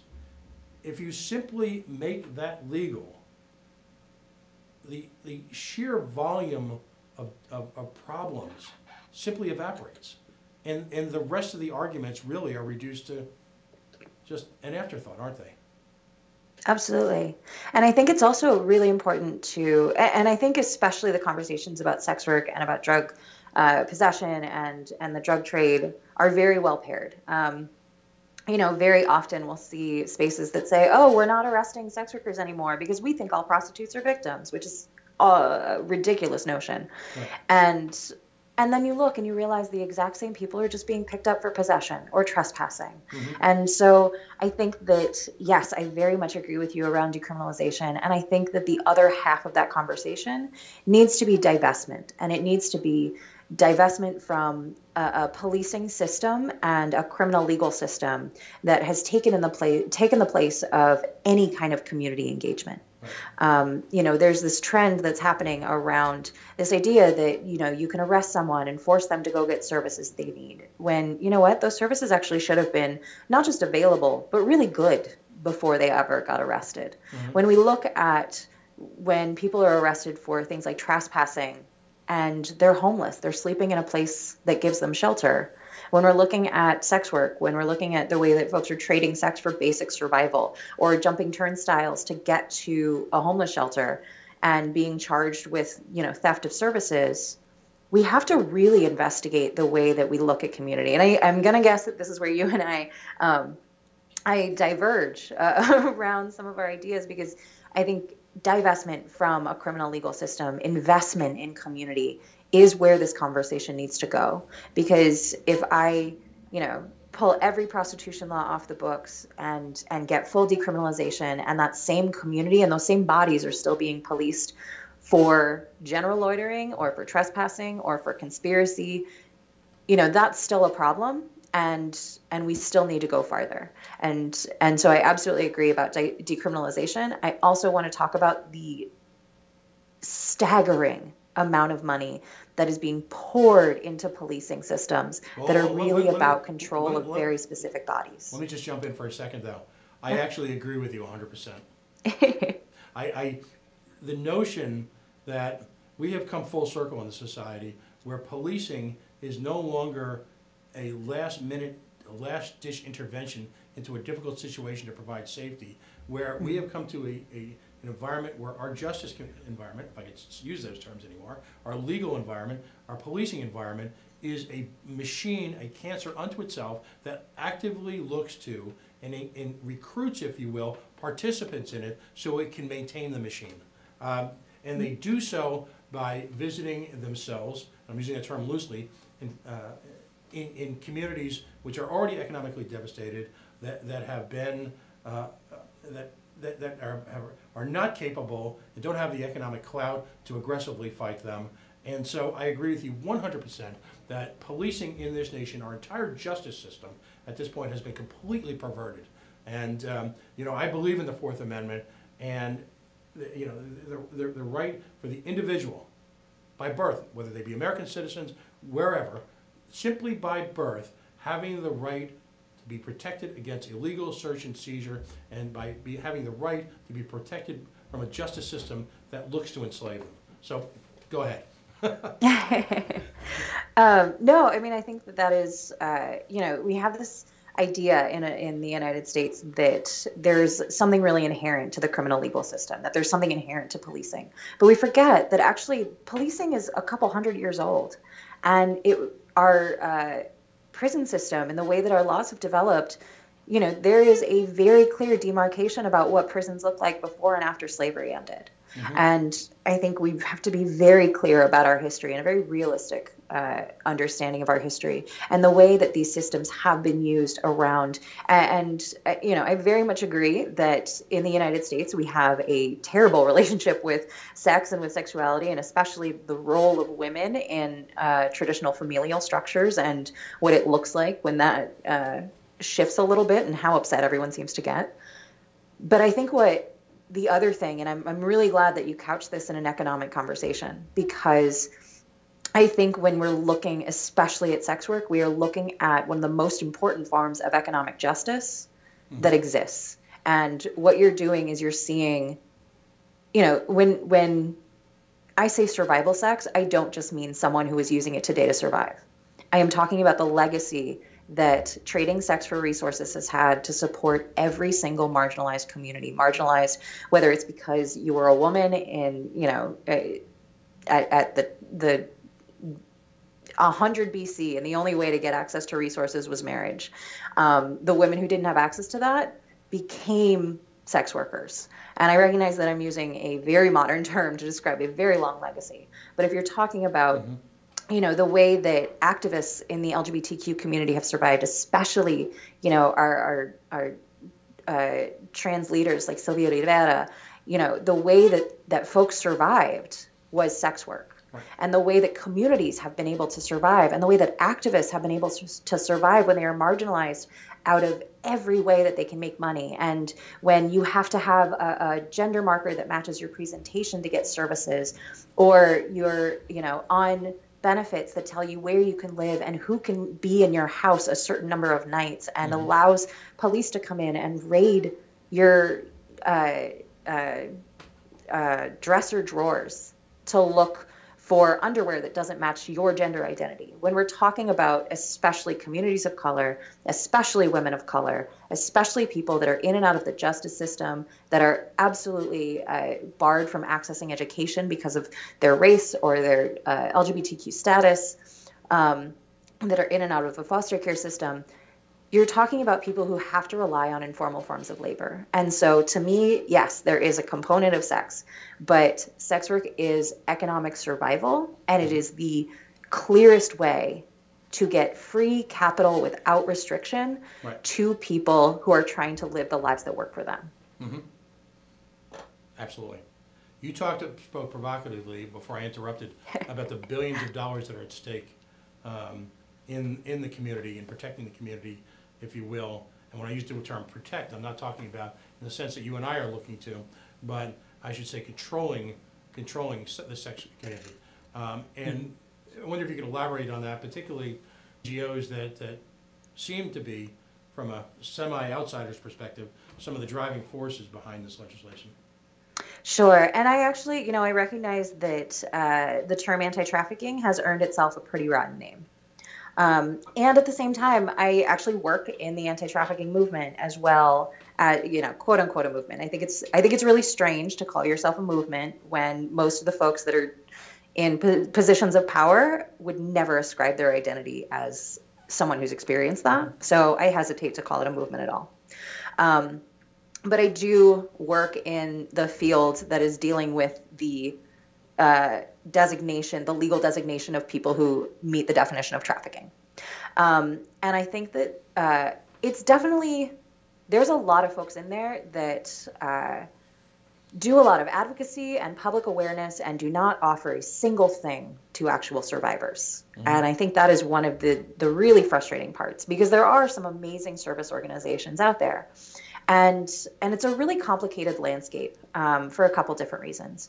There are a lot of NGOs that really do rely on the narrative of trafficking. It gets a lot more clicks, and when you can go to, liberal folks with a good amount of money and a very fair complexion, and they want to give money, telling these stories about, wilted flowers who get abducted, whether or not they're true, they get a lot for your cause, and they get a lot of attention, and they get celebrities like Amy Schumer to come in and say, good job.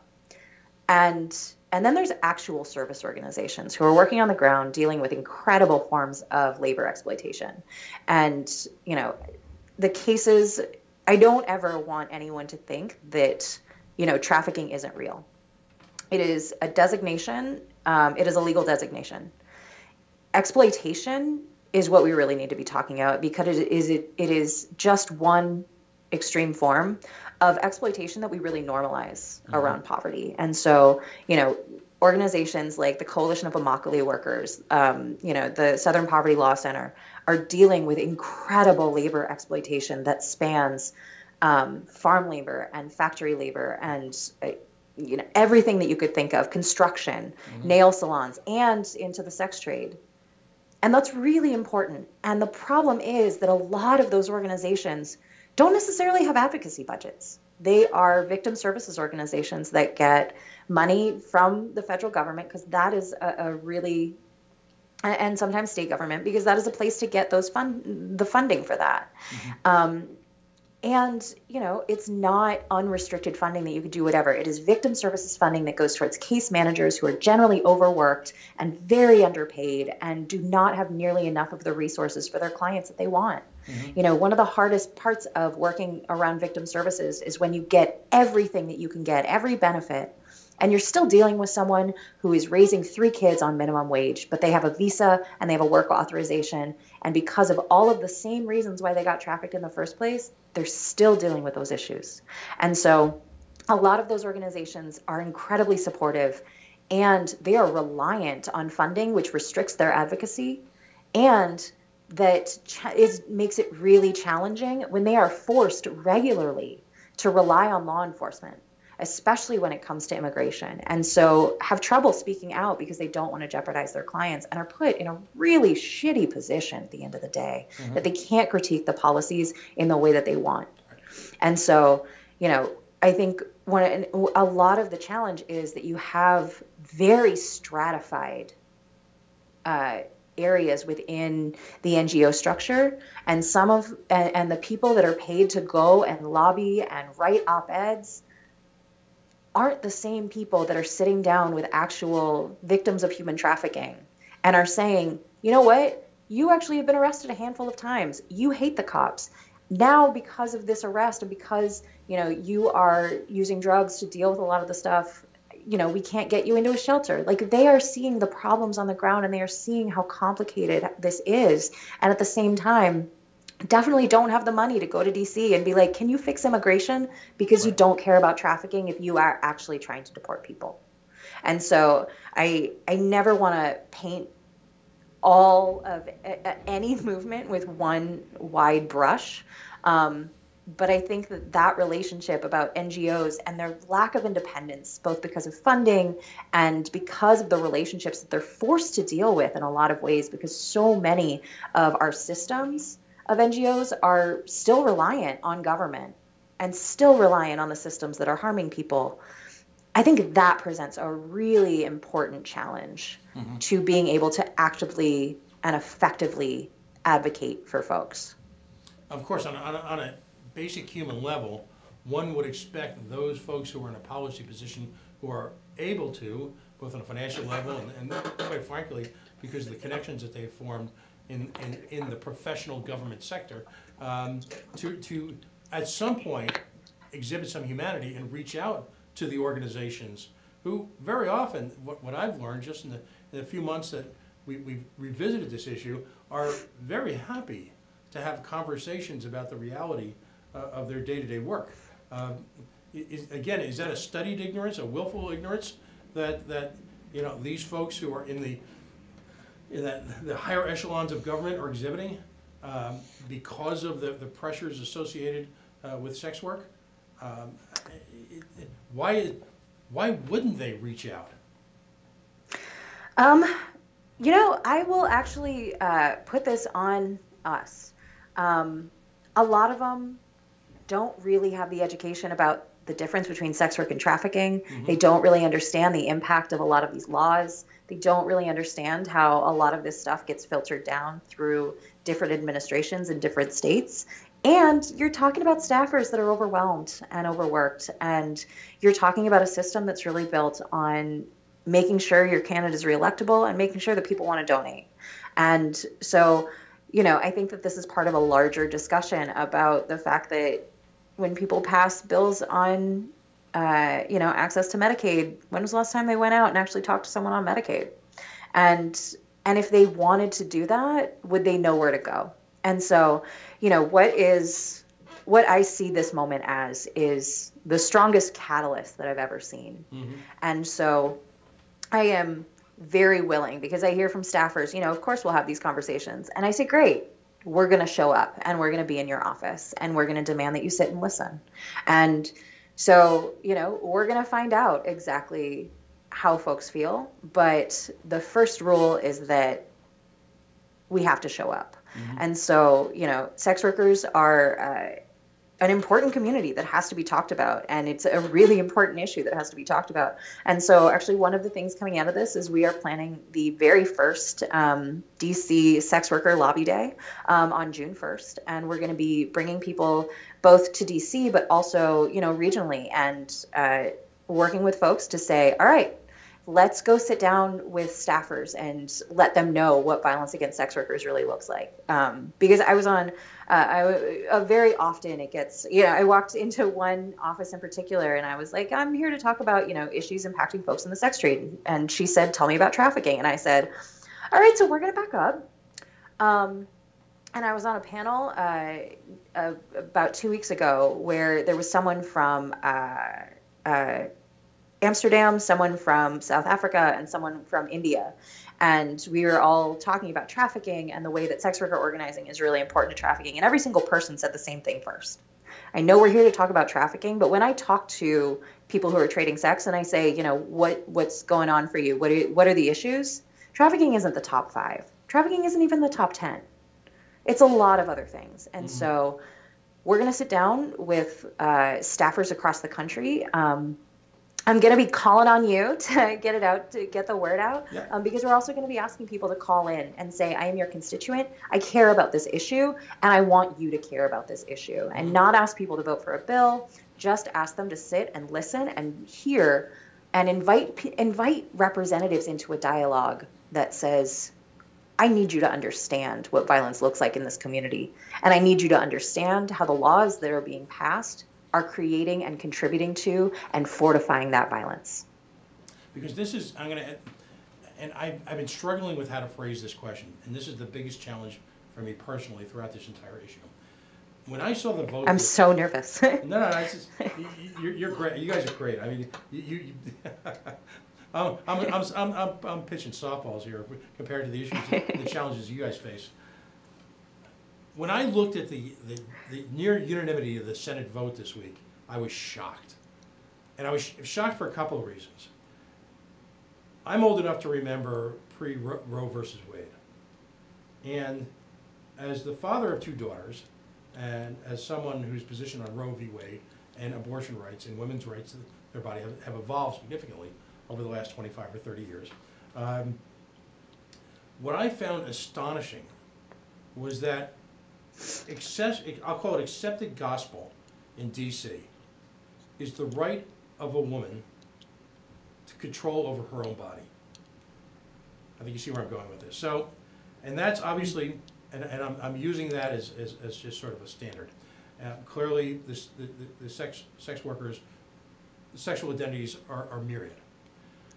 But if in fact the District of Columbia, particularly progressive senators, progressive, I'll call it liberty-minded Republicans, have, with a degree of unanimity, accepted that right of control over a woman's body to herself, where did the breakdown occur when that process evolved from a conversation about her reproductive rights to her sexual rights? How did that happen so dramatically by individuals that I thought, given the lip service they've paid for a generation in D.C., could never have possibly supported this type of legislation?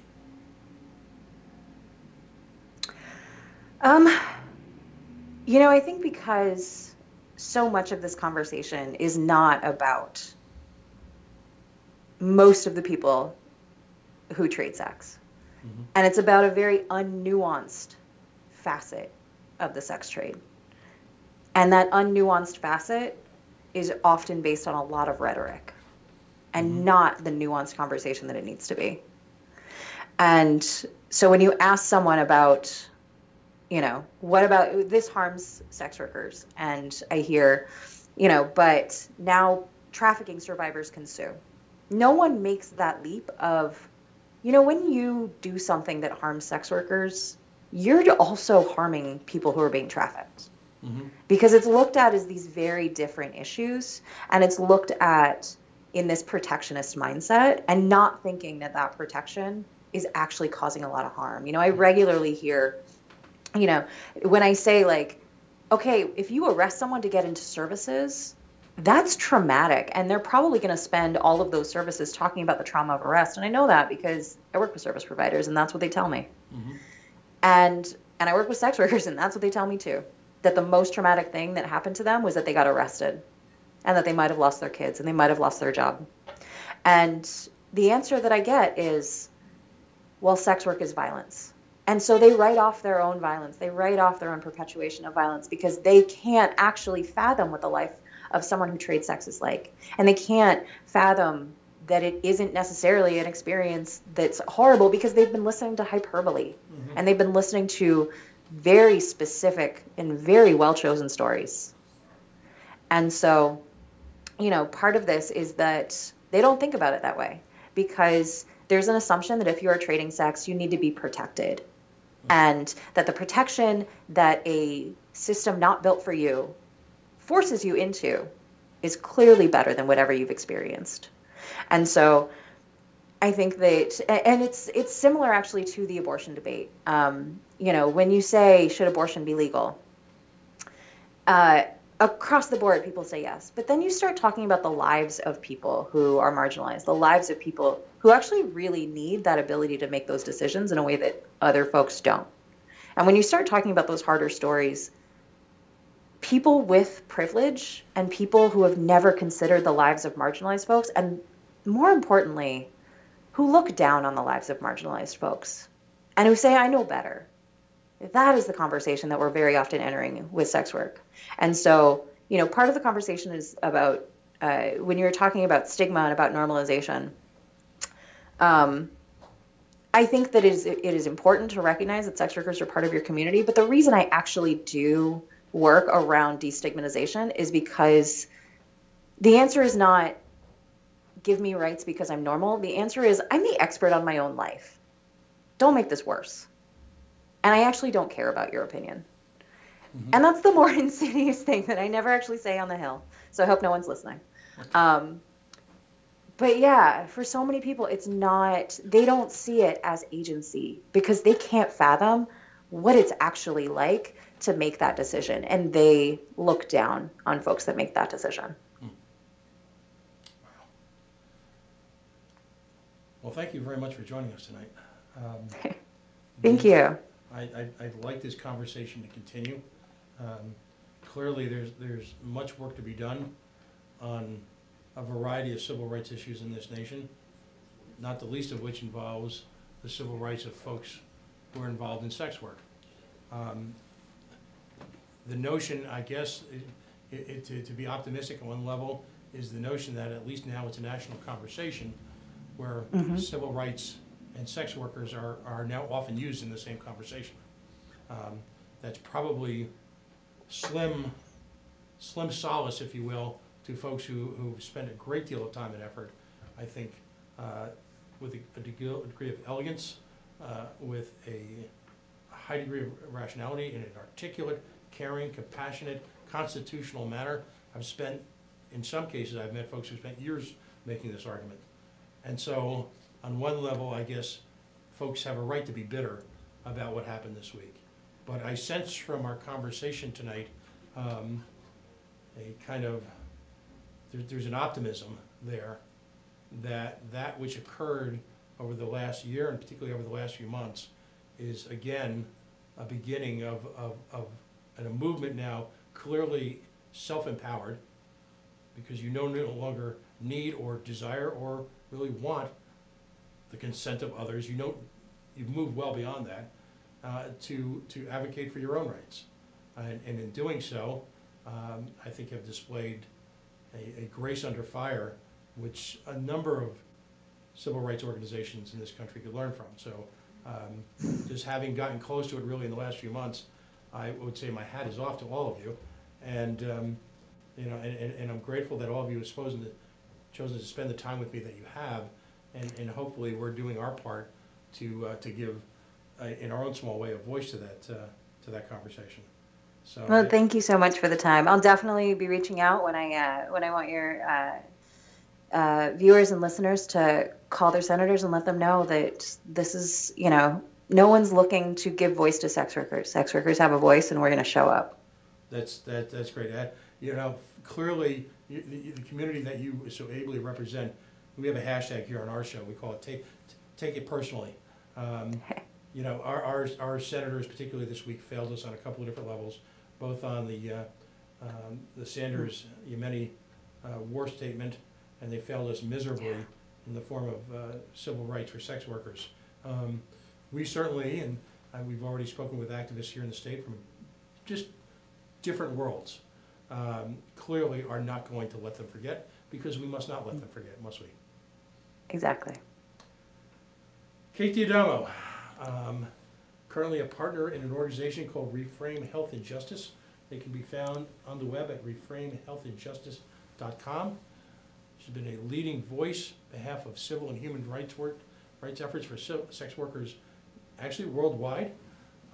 What's the best way that or what's an organization that you'd like to point people to, that if they want to send everything from moral to financial support to political support, what, at this point in time, and I realize, the movement is reforming and shifting and changing, but at this point in time, where do you think folks should reach out to? I would say that there's a lot of different organizations that are working across the country doing really amazing work. And so, there's the Sex Workers Outreach Project, which I work with, who are fantastic. There's Women with a Vision in New Orleans, who are doing incredible organizing. There's HIPS in DC, which does incredible outreach work, and I absolutely love and adore them. And then there's the St. James Infirmary in San Francisco that is a radical model of medical services and community building. And so those are just a couple. And actually on the survivorsagainstcesta.org website, we're going to be building that out and having more and more resources, including more and more of those organizations that folks should go out and champion and give some incredible love to. Right, and if you could reach out to the folks in New Orleans, coincidentally, the Libertarian National Convention, which is held every 2 years, is going to take place this July 4th weekend in New Orleans. And we've, I'm involved in that organization, and I've spoken to a number of people already, and we would like to reach out to them to have some expression of support while our national convention is taking place in their city. So I'd like to put that out there. So if I'm going to be working to reach out to folks in the coming weeks. But again, Kate D'Adamo, thank you so very, very much for joining us tonight. Thanks so much. Have a wonderful night. Folks, we're going to take a quick break now. We are the Coalition Loud and Proud, Outrage Porn-Free, Civilly Disobedient Media, broadcasting live on the Worldwide Coalition Media Network here at the Go Local Live Broadcast Center, 90 Way Boston Street, in the heart of the city we love, Providence, Rhode Island. CoalitionRadio.us, Facebook.com/The Coalition Radio, and on the Mighty Mighty Twitter at Coalition_Radio. Of course, this show and all other shows will at some point live in perpetuity. Sometimes it takes us a few days. Sorry about last week. I think we're going to finally have it up this weekend at the YouTube link at the top of CoalitionRadio.us. We're going to take a very quick break right now. Hopefully waiting in the wings is Giovanni Ferrucci. He is, in fact, a contestant, thrown his hat in the ring for the Republican nomination for the gubernatorial race of the great state of Rhode Island. This will be sure to be a compelling conversation. Stay tuned, folks. We'll be right back.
And we are back. We are the Coalition, loud and proud, outrage porn-free, civilly disobedient media, broadcasting live on the Worldwide Coalition Network here at the Go Local Live Broadcast Center, 90 Way Boston Street, in the heart of the city we love, Providence, Rhode Island.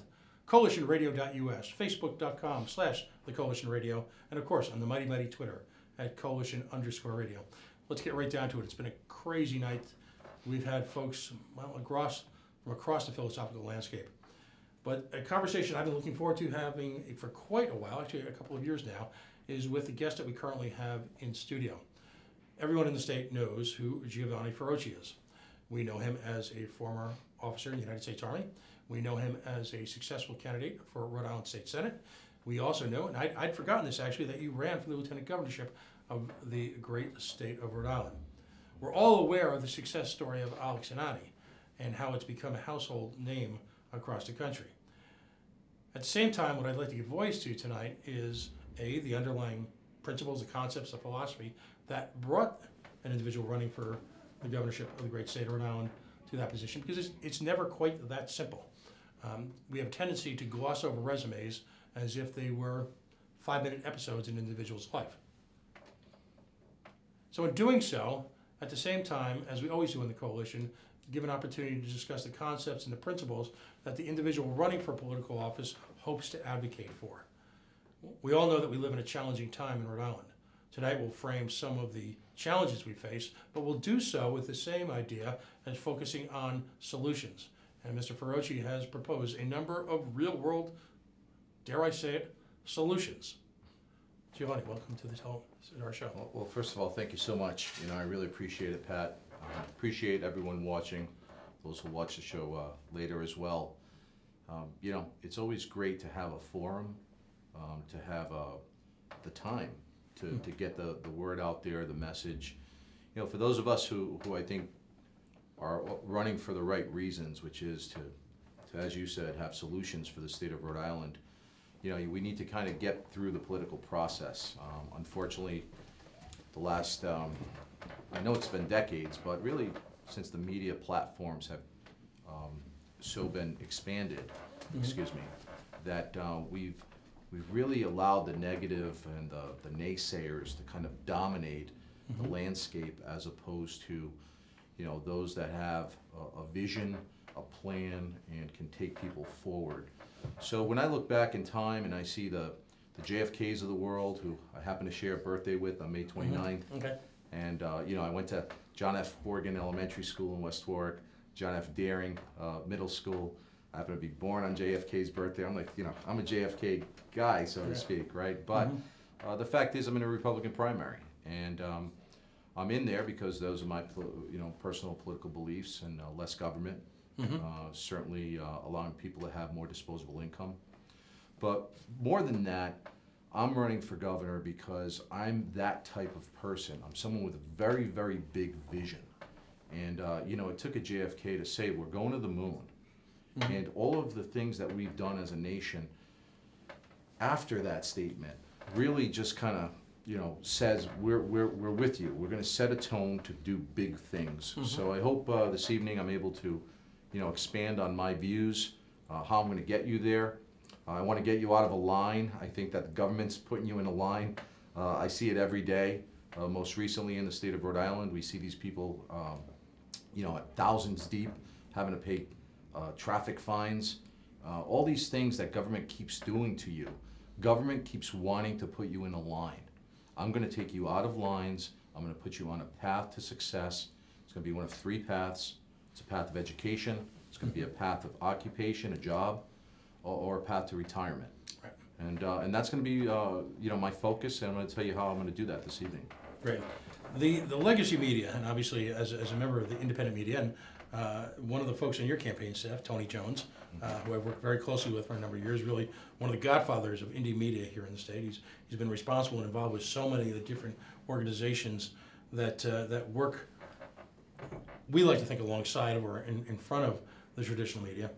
The legacy media is obsessed with the narrative. And the narrative that they continue to foist upon us is the Benris episode.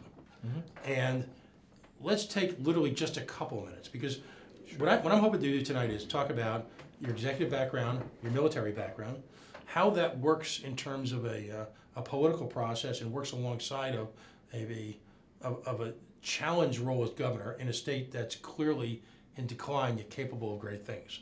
But I feel like that until we get past the B word, that the traditional media is going to continue to pound away at that as if that is the entirety of Giovanni Ferrucci, and I think that's wrong. Well, So if you appreciate- give us sort of just a quick perspective on that. Sure. Well, first of all, it's one reporter. Her name's Amanda Milkovits. She is an anti-Trump, real kind of anti-business person. Just jumps out there, you know, is in union lines outside her Projo, you know, place of business. And she just has taken this attack approach that at first I thought, okay, it's going to be one article or two. But they've really allowed her to have a platform that's based on misinformation. So I'm going to give some clarity when I say misinformation and lies as to what I mean. So when you're the chief executive officer, a real one, you know, not someone who just makes a card. Right. You know, I'm trained at the Wharton School of Business. I went through the advanced management program. I took a business from a couple of $1 million up to $240 million in revenue, over $1 billion in valuation. 23 employees, over 1,084 direct, created over 4,000 jobs in the state of Rhode Island. When you do things at the levels I do, you know, have done them at, you have to navigate at times crisis. So when I knew I had a trademark issue with Benris, then at that point I ceased to want to create value in a company that we did not own, meaning the shareholders. Right. So I needed to understand, you know, where do we put all our efforts when we, you know, implement distribution.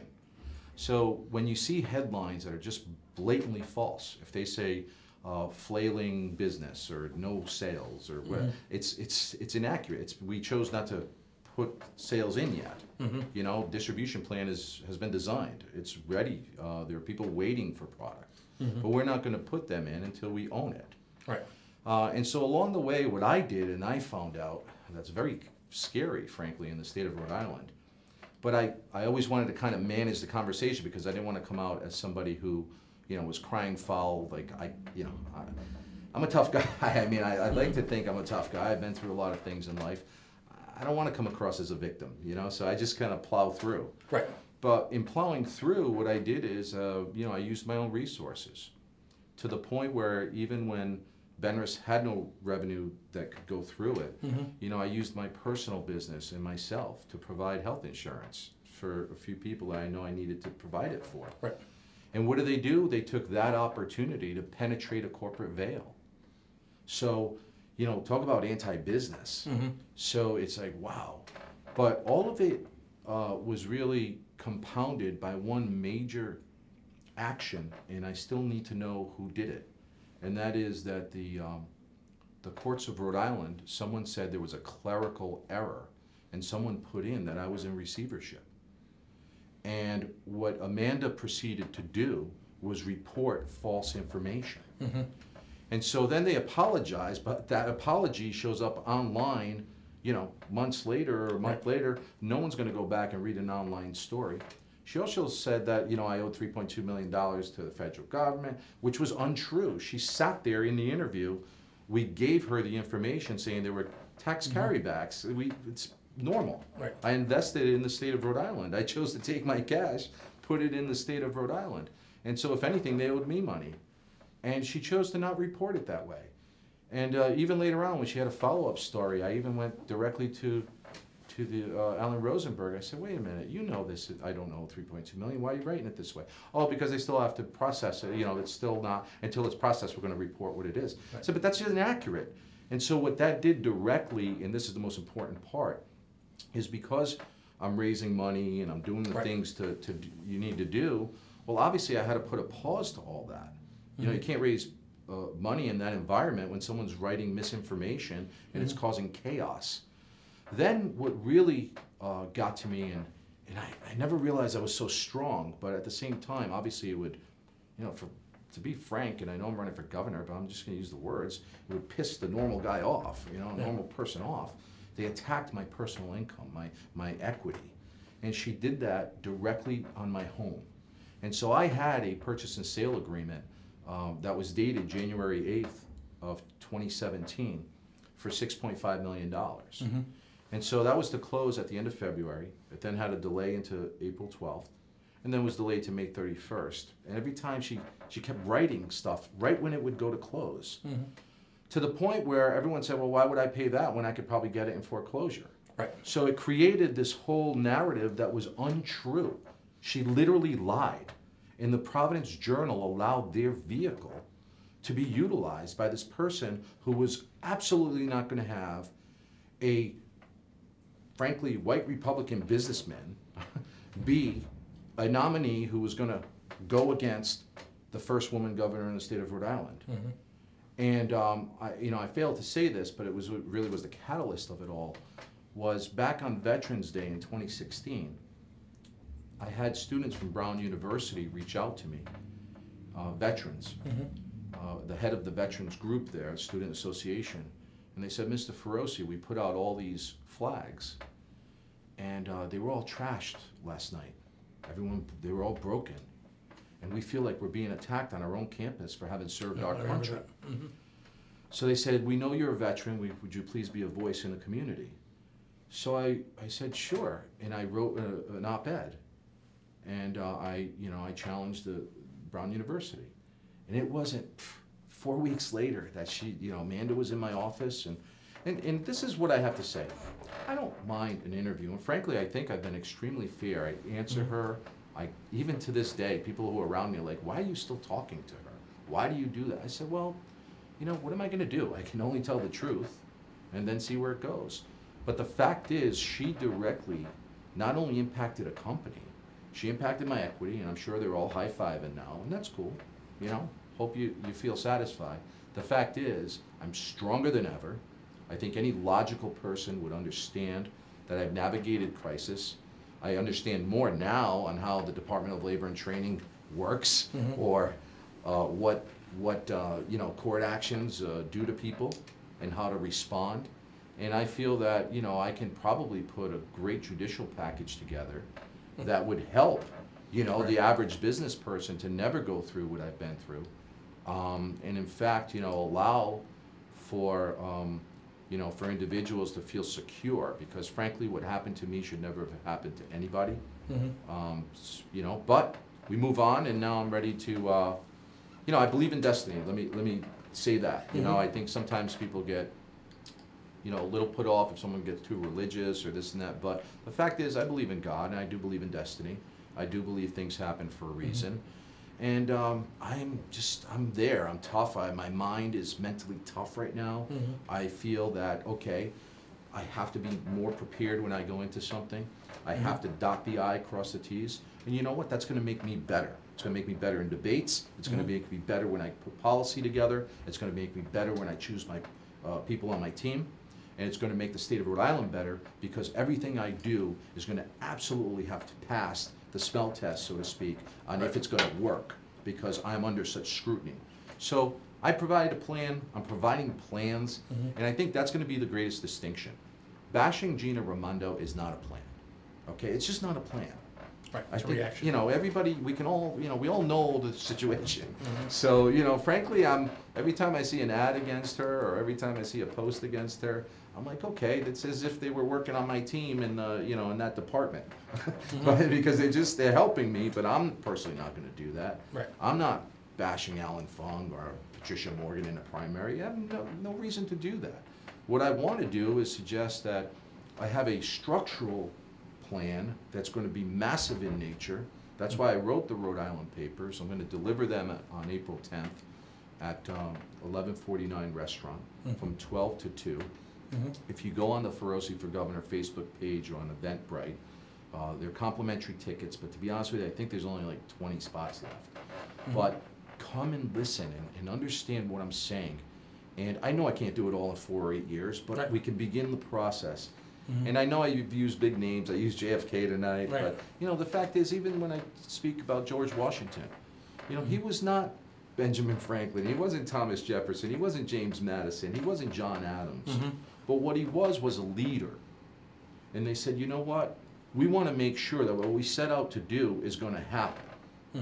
And so in his tenure, it happened. We began the United States of America, we began and we moved forward. You know, one can, you know, vote later who's the best and this and that, but they took on such a massive project. Right. And that's what I'm hoping to do, Pat, is to say to you that my military, political, and business background, even that of being an immigrant, I'm an Italian immigrant, being a father, being somebody who's, you know, been through a lot of things in life, good and bad, is what qualifies me. You know, it gives me that extra edge. You know, and most people, be it Abraham Lincoln or even John Chafee, they've had losses. You've been through things. Right. And It thank you again tempers the steel. for that time. Yeah, no, absolutely. I guess it'd be my closing question about that whole era, and then Sure. let's move on to important stuff. One of the great political statements made in recent history with regard to the press and the media and the justice system, Ray Donovan, former Secretary of Labor during the Carter administration, you know, said to a member as he walked out of Congress for the last time, "Where do I get my reputation back?" Is there a tendency? Do you want to ask that of the Providence Journal? To be honest with you, I don't. I'm someone that says, listen, I grew up in West Warwick. I've had 3 paper routes for the Providence Journal. I even had the morning and evening bulletin in the Sunday paper. But I also did the Kent County Daily Times. I worked at Jerry's Supermarket. I've roofed houses. I've refereed basketball. I worked at Cranston Country Club. You know, I've been in the Army. I've been in reserves and active duty. I've done so much in life. You know, that's who I set out to be. And my message really is for everyone, and that's why it's I think it's really connecting. Is you'd be shocked as to how many people on a daily basis reach out to me. And I'm like, I wonder if maybe they're not reading the negative, okay, that could be the case. Or what I hope to be the case, and I believe it to be true, is they're reading it and they're saying, no, I'd like you even more now. Because I've been through so much. I know what it's like not to be able to pay a bill. I know what it's like to get something tripled and then, you know, I can't afford that one, let alone the first one. Now they're really coming after me, or I lost whatever. But, you know, when it comes to the details, do I get upset about the Projo details? Sure. You know, she writes, they repossessed my GMC. It's not true. It's a corporate vehicle. When the corporation was taken into receivership, then I was a backer of it. I was the guarantor. Right. So if anything, to, you know, even give you a little more detail, I even took it out of when they had taken it to the auction. I gave the $5,000 it took to get it out of there. But the mechanisms to transfer it to an individual from a corporation was not there without having to repay the taxes on it. So we had to make a decision to say, well, it already cost $5,000 to get it out of this. It's going to cost you another $3,200 or $3,600 to register it. It's going to be this thing. And you're like, wait a minute, you know, how are we going to get there? So those are decisions one makes. So she loves to, you know, make it a big headline. But I have to tell you, I think it's having a negative effect. I think she's doing me a big favor because I think it's about relevancy. I think it's clear that, you know, someone is concerned at some point. You have to be. I mean, why else would you do that? But I do happen to know this as well. I do get a lot of hits, so to speak, you know, when my name is in something or someone reads an article. You know, if the average time on an article is, you know, 40 seconds or 60, it's really good if it's a minute and a half. Well, you know, I've been told that, you know, whenever I'm in an article, it averages over 3.5 minutes. So they're going to use every opportunity to put me, you know, my name into something, which again, I cannot complain because when it benefited me, it benefited me. So who am I to sit here and say, okay, they're going to take shots. I just need the public, and I know people might say, oh, you're crazy if you're going to rely on it. I have to rely on the public. I have to rely that they're gonna see this and say, wait a minute, why are they so concerned? Why are they attacking this one person viciously? It makes no sense. At a certain point, rain transfers from being news to an obsession. Correct. And but you know, for me, as to quote Buddy back in the day, you know, just make sure they spell your name right. So you know, I know he's controversial, but I think advice was there almost is sort of a buddy element to this. I will tell you that people who you know, certainly supported him in the past, you know, are viewing attacks in that manner. There's no doubt, you know, because very few people, I think, have ever been attacked to a certain degree. And you know, when you're an incumbent, it's one thing. You know, maybe it's your policies of being attacked or what have you, but your personal, you know, your the attempt to not allow you to make a living. Right. I don't think has ever been, you know, it's unprecedented. What she's doing to me is trying to not allow me to get to cash. Right. And so, yeah, would I have, when I sold my house, used a couple $1 million to probably run? Sure. You know, but you know what? My Rolodex is still there. All my supporters are still there. The campaign will raise money. It will raise what it needs to run. And it just will be minus me putting in my own cash. But I think that's where it's been supplanted with all of, you know, frankly, the brazen way in which she's doing it is allowing me to get more support. So, you know, I can't wait for April 10th to talk about the plan, and I can't wait really for when you see the magic of the campaign. There's a certain magic to it. I know. I think you'll understand it. You know, I think we always use the presidential ones because they're the most kind of fresh and large for us to understand. But you know, Obama had that magic. Right. You know, and Trump had that magic. You know, everybody else was establishment. Everybody else showed up in their suit like me right now and just, you know, could, you know, be, you know, demurred down and be quiet and just answer and not say things. Or you could be like me, still have my suit on, but I'm going to tell you in about a month or two when we really get going, there's going to be about 300 people out there all going crazy with me because I have that little extra that they know I have. They know I'm willing to risk it with them. I'm willing to lead that charge. I'm willing to get hit a couple times. Hit me, it doesn't matter. I'm going to hit the objective. So sometimes you got to go through the swamp. You know, I used to only be good at land nav in the Army because I used to orient myself. I was not the best with the compass and the map and the protractor. What I was good at was just saying, you know what? It's hot out. It's 105. I'm in Georgia, and I want to just get there so I can have lunch. And yeah, I'd go through the bushes, and I'd be all scraped up and go through swamps or whatever we need to do to get there. But we get to the objective. You know, we'll get there. That brings up. Let's get into the meat of it then. One of the juxtapositions I'm also fascinated with is the notion of the CEO as a successful leader, and then attempting to migrate that into a governmental body. Now, you've actually served in government, so which is kind of unusual because, and you've been involved in the political process before, so you're certainly not new to it. You've served up, as we like to say, at Halitosis Hall. Talk about how important your military training was to who Gio is now. Sure. So I actually teach this. It's my military management style. There are different components to it, which I'll get into in a moment. But I think the one tie-in that I'd like to add to what you just said is, yes, I did serve in the state senate, and I've served in bodies that make law, and you have to get along with various branches. The most important thing is that it was 25 years ago. You know? So understand how much time, how much seasoning I've had. So I'm not a guy who just, you know, okay, I was a councilman last week, then, you know, next week I'm a state senator, now I'm running for this, and now I'm running for that. It's like, no, time out.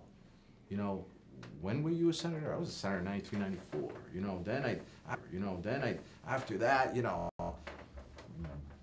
continued doing entrepreneurial activity, right. You know, failure after failure after failure, you know, then war, then, you know, taking all of that management understanding and understanding how 4-star generals make decisions, and some that are good and some that are bad, you know, understanding how the military works. The military, we operate at 29% capability. So understand, we're letting off the gas all the time. We can not have good policy, but that's not the fault of the military. We're carrying out what we've been told to do. Right. So I was always so impressed as to the skill set and the decision making. You know, but yeah, I'm one of those guys that looks back and says, wait a minute, policy-wise, was it really thought out?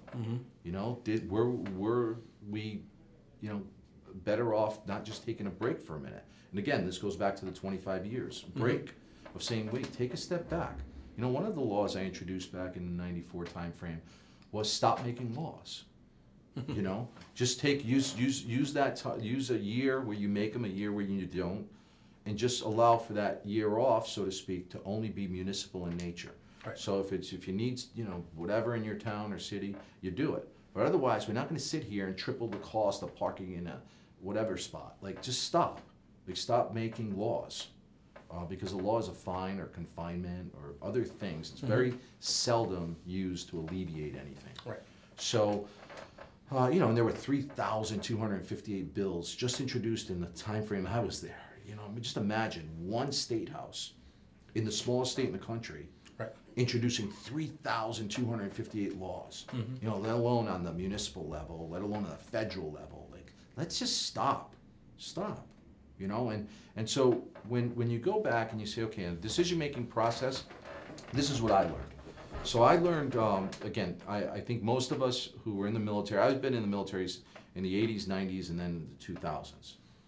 So for me, there was a pre-9/11 career and a post-9/11 career. Right. You know, the pre-9/11 career, we're going to Dunkin' Donuts and hoping to get out at 4 o'clock. You know what I mean? We're not worried about major war. We've just finished, you know, the Gulf War in like 20 days. They're talking about the peace dividend. Yes, yeah. You know, it's just a different world. You know, you're either in, you're out. You haven't decided if you're going to stay in. You know, the conversation's different. 9/11 happens, the whole world changes. Our operational tempo goes like this. It's high. At that point, I'll never forget, you know, I was in Fort Benning, Georgia. I was outside the barracks, and I called my brother up, and I said, listen, you know, I don't know when you'll see me again. I need you to do X, Y, Z, and I can't talk to you anymore because of operational security, you know, and there we go. We were off, you know, and my life changed, and I'll never forget. I felt like I had to learn a new language, acronyms from the get-go. You know, I was not used to speaking in an acronym language every single day. But here I am, you know, regardless, mobilized reservists, active duty, those that graduated from an academy to those that went through ROTC or went through their officer candidate school. Everybody was working together, and you needed to be on point. And the biggest achievement I think I had in a short period of time was just getting something that said, you know, the best officer of his grade at United States Central Command. And I thought to myself, like, wow, you know, I didn't go to West Point, you know, I didn't go to Norwich, I didn't go to the Citadel, I didn't go to Naval Academy, I didn't do all that. You know, I did ROTC at URI, and I was okay.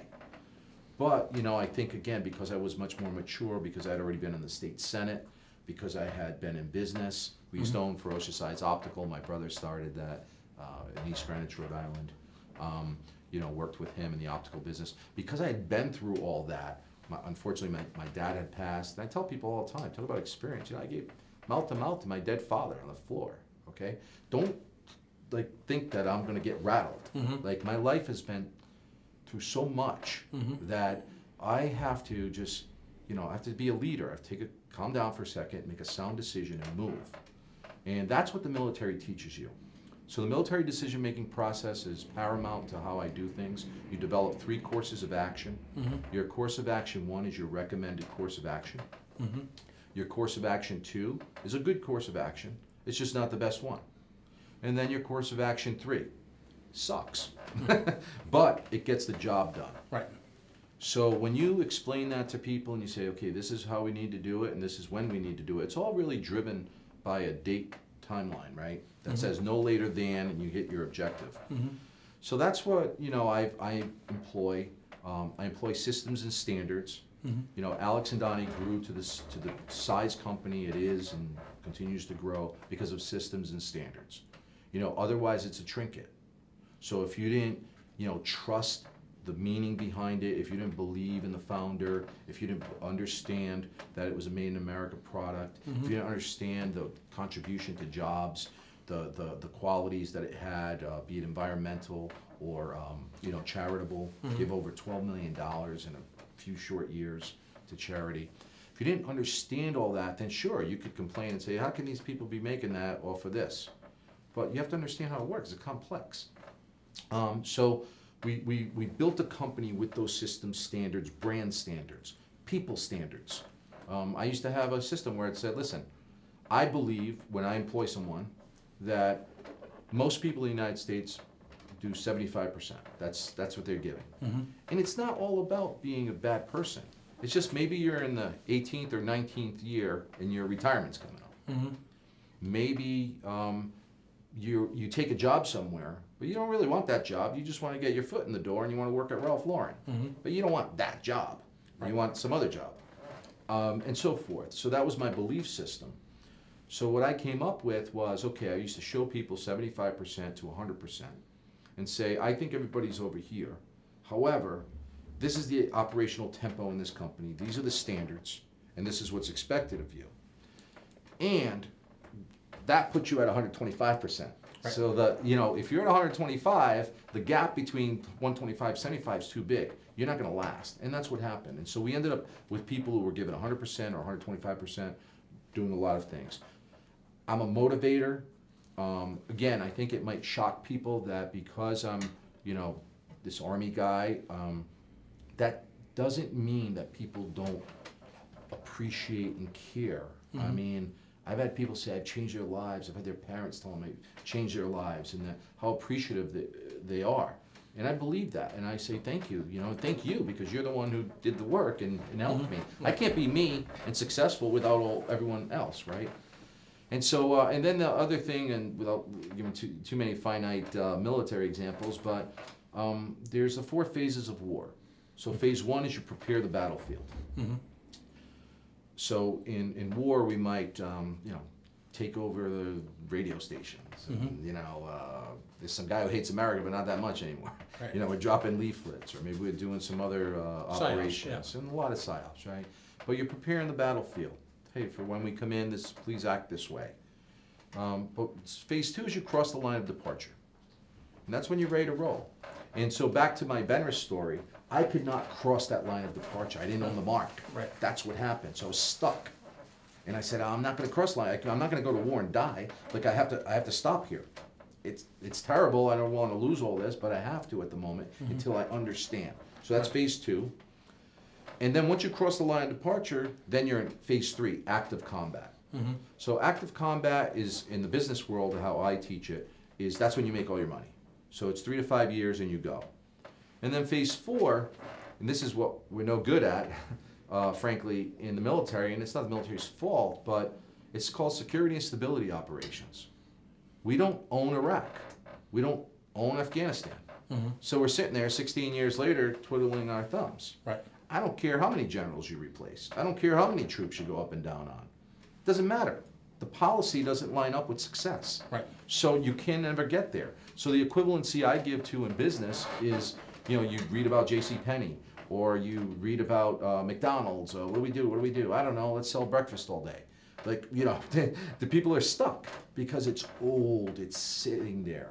And that's where we are now in politics. Right. So the state of Rhode Island has been in phase 4. It's been in phase 4 forever. It's been, as long as I can remember. It's just been in phase 4.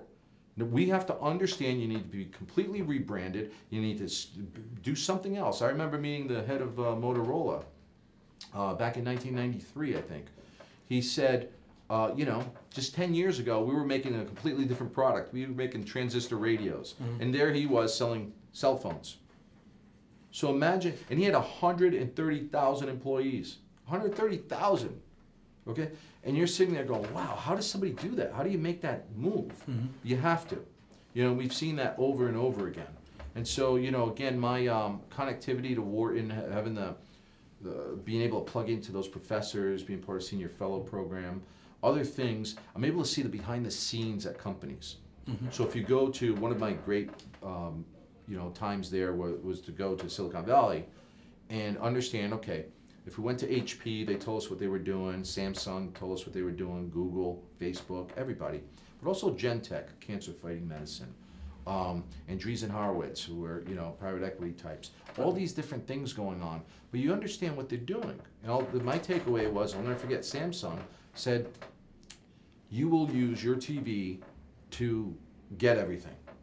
We believe that you will be on your TV, you're going to push a button, you're going to get a pizza. And I could sit there going, well, I love pizza from Rhode Island, but But I could see me doing that. In other words, why am I on my little cell phone trying to open the thing up, trying to read, right? When I could just be on my on channel 2, whatever it is, and just push the button and order my pizza like you order a movie.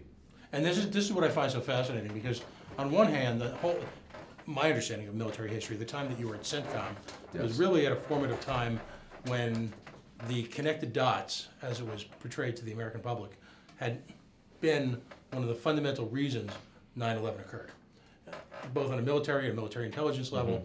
And the purpose behind CENTCOM was literally to, on a military level at least, to bring the armed services together to operate at some level of efficiency and some level of connectivity in the country at large.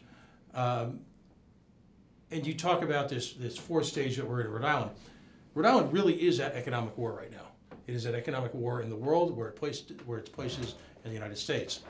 And it seems to me what's fascinating about this conversation and about your background is that if we don't approach it, and for example, one of the marketing terms is eating young. At this point, Rhode Island has failed to eat its young and failed to eat its aged. Business identity, community identity for a generation now, and has failed because of that. So if we don't approach this in that same type of hyper-aggressive redefinition through economic war, we will continue to fail. And other states, while they may not be using the terminology, are certainly approaching it in that manner. Georgia, South Carolina, they are clearly at an economic war status with the rest of the country. And that's not a negative, that's not a pejorative.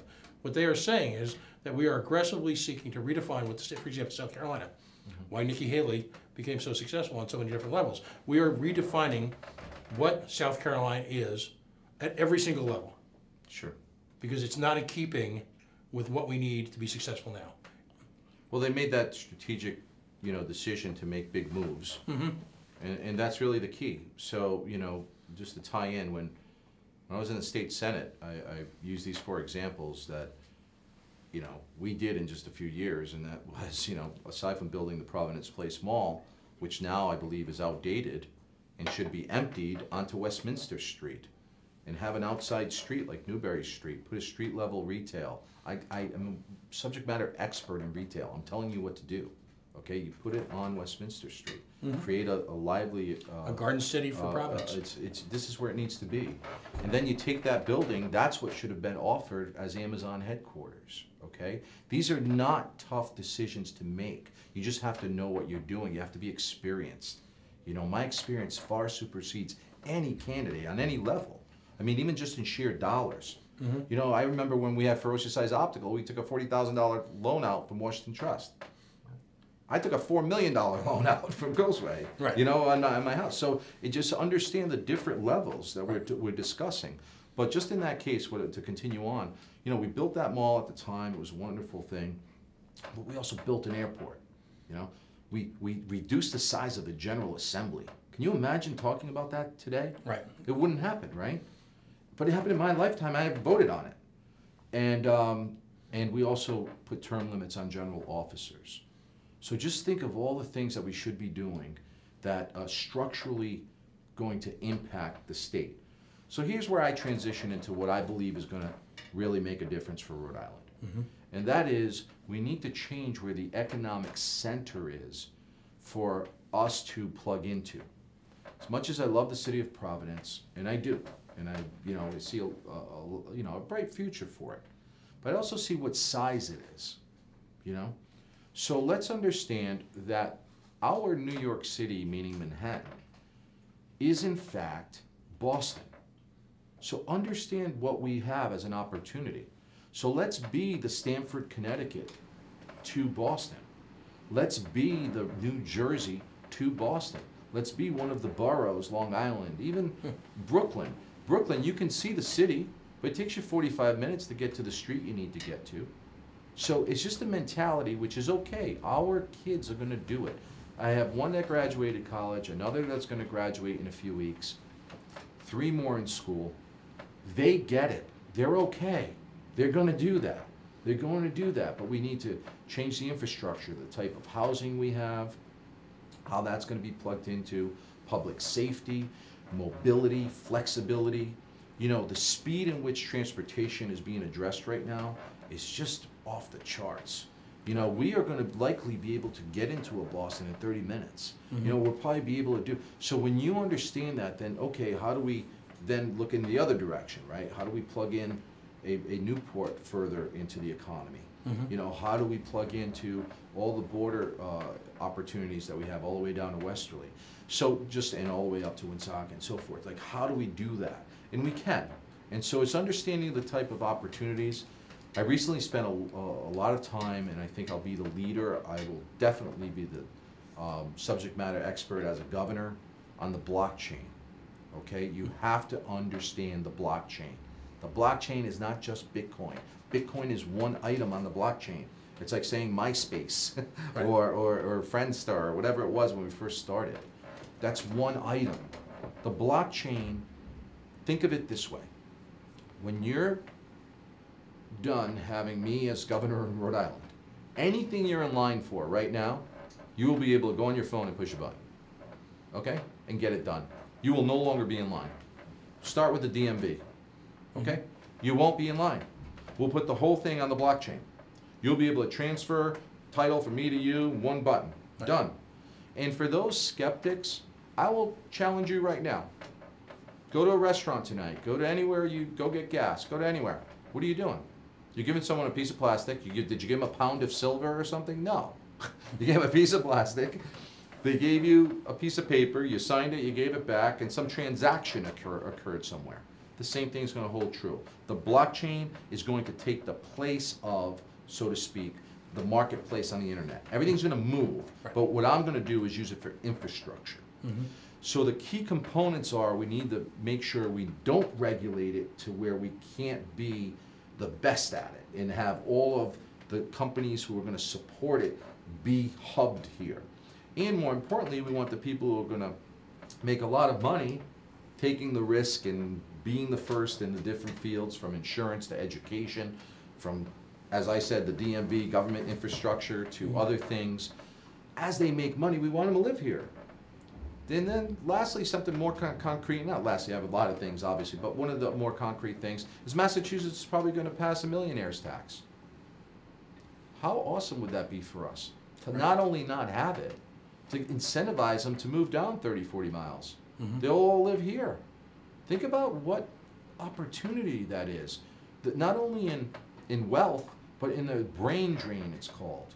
You know, in Spain right now, unemployment under age 30 is 54%.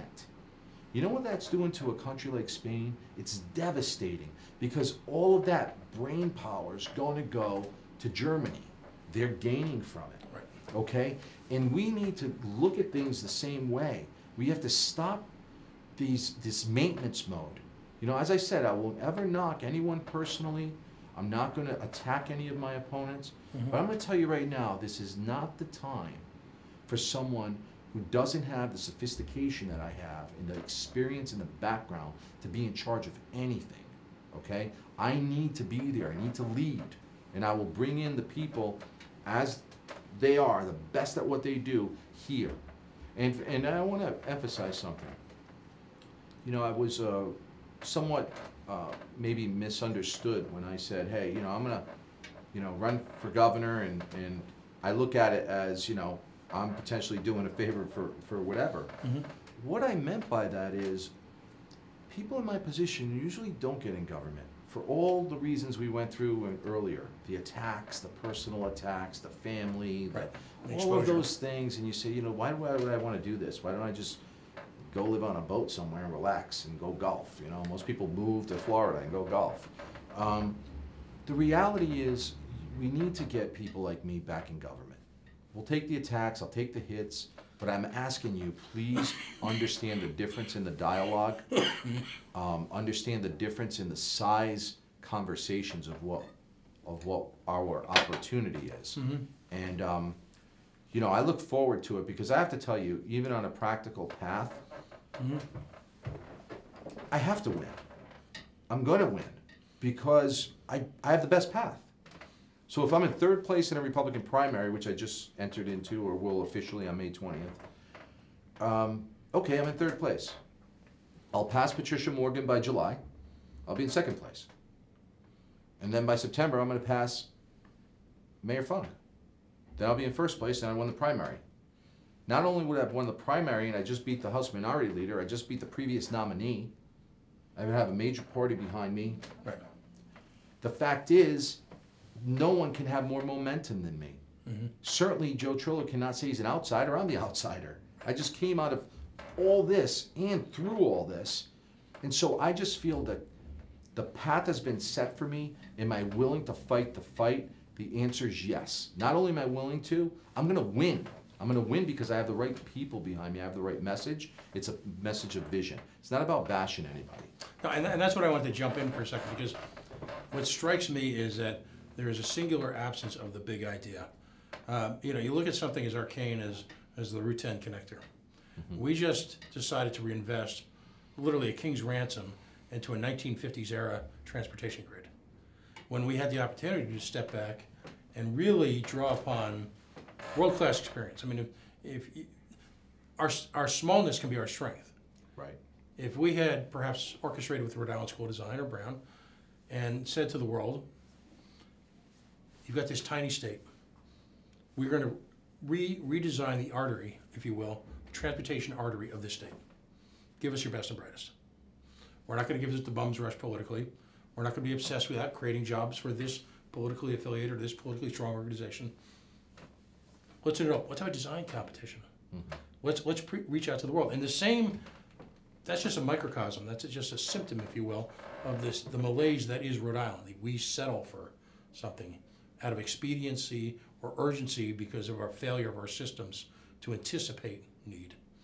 When you look at everything else in this state, when you've got, and I happen to work in Massachusetts, when you have such systemic excellence at a corporate level, perhaps one of the premier corporate market-driven economies in the world, 40 miles away?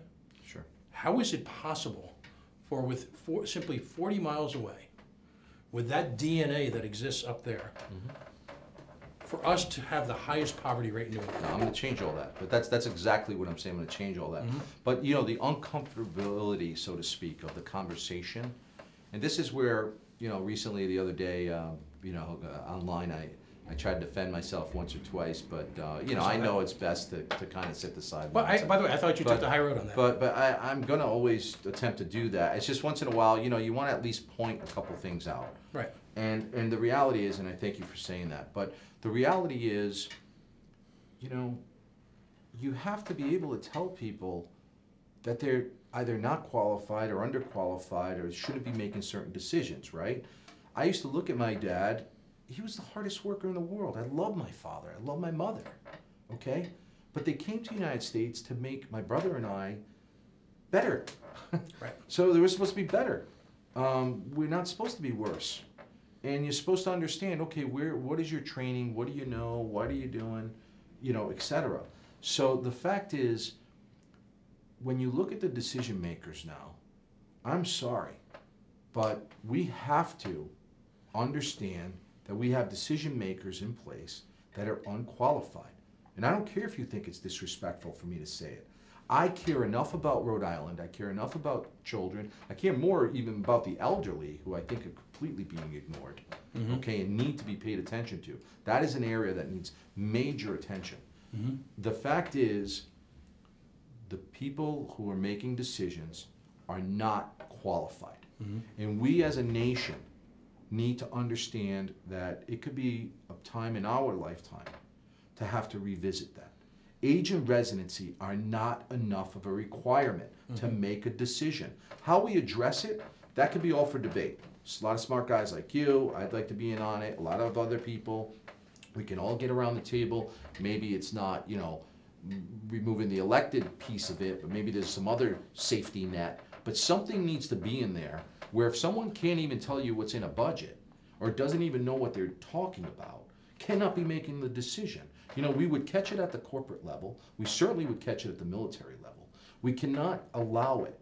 And that's what's happening here, is that, you know, people are using the seats, especially in the General Assembly, that's what I'm really talking about, in which they're trying to take a particular advocacy stance to a decision-making body. And being an advocate and having advocacy, which is to be lauded as a good thing, should not mean that you're qualified to vote on everything else involved. You know, you need some basic understanding. And so my fix to it would be just to make sure we give people training. So you get elected, and then, you know what? I don't care if we spend $2, $3, $4 million. Everybody gets trained, spend $10,000, $20,000 a piece. Everybody gets in there. You have Wharton, you have Harvard, whoever you want to come down here, you know, using some of our own, obviously, schools, getting in there, Bryant, et cetera, get them in there and have them understand second and third order effects of decision making. Right. Have them understand that. And then it won't be, okay, all day we're going to spend all this time talking about feel-good legislation, but rather talk about really impactful legislation.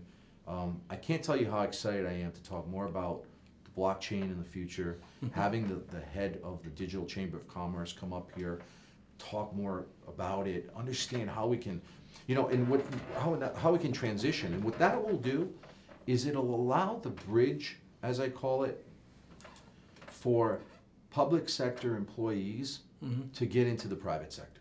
We need to reduce the size of this government. It just has to happen. Right. So I don't care, you know, having 17,000 employees or roughly that amount is too much, okay? With budgets that can be easily sliced by a lot of cash, bringing it down, having a mindset that the best job in the state isn't working for the state, okay?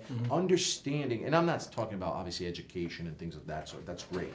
But I'm talking about just you know, one of the things that I was recently made aware of more in as far as someone reaching out to me, not made aware of, but just emphasized, was, hey, you know, they said, hey, Giovanni, working for the city, working for the state, working for a public sector employee, that was looked at as, you know, a great thing, because not only did you want to do it, but you did it because of the benefits. Right? And so for someone like me, I can understand. I'm saying, okay, so it's like the military. People want to know, you know, I have my boots, I have my shirt, I have food 3 times a day. 3 hot, 2 hot. Yeah, and, exactly. And you know, and I get some money at the end of the month. How much that is almost doesn't matter. I'm just going to use it for my 2 days of leave and bank the rest. So that's what it was. The problem is it became a situation where now it's being utilized as a way to reward people that are friends of yours, people that can assist you as you know, navigate into other positions in life. Right. And you reward these people with not only equivalent private sector compensation, but even better than. So you have people making $180,000 a year in the state of Rhode Island, working for the state of Rhode Island. It's just insanity. Well, and I always point out that, you know, there was an argument a few years ago about the 1%. And I would point, and it's ironic in a post-Brezhnev world, that the 1% in Rhode Island is not dissimilar to Russian socialist workers' paradise, where this 1%, I'm not talking about the person, you know, cleaning pots at Zamorano or the guy pushing snow last week.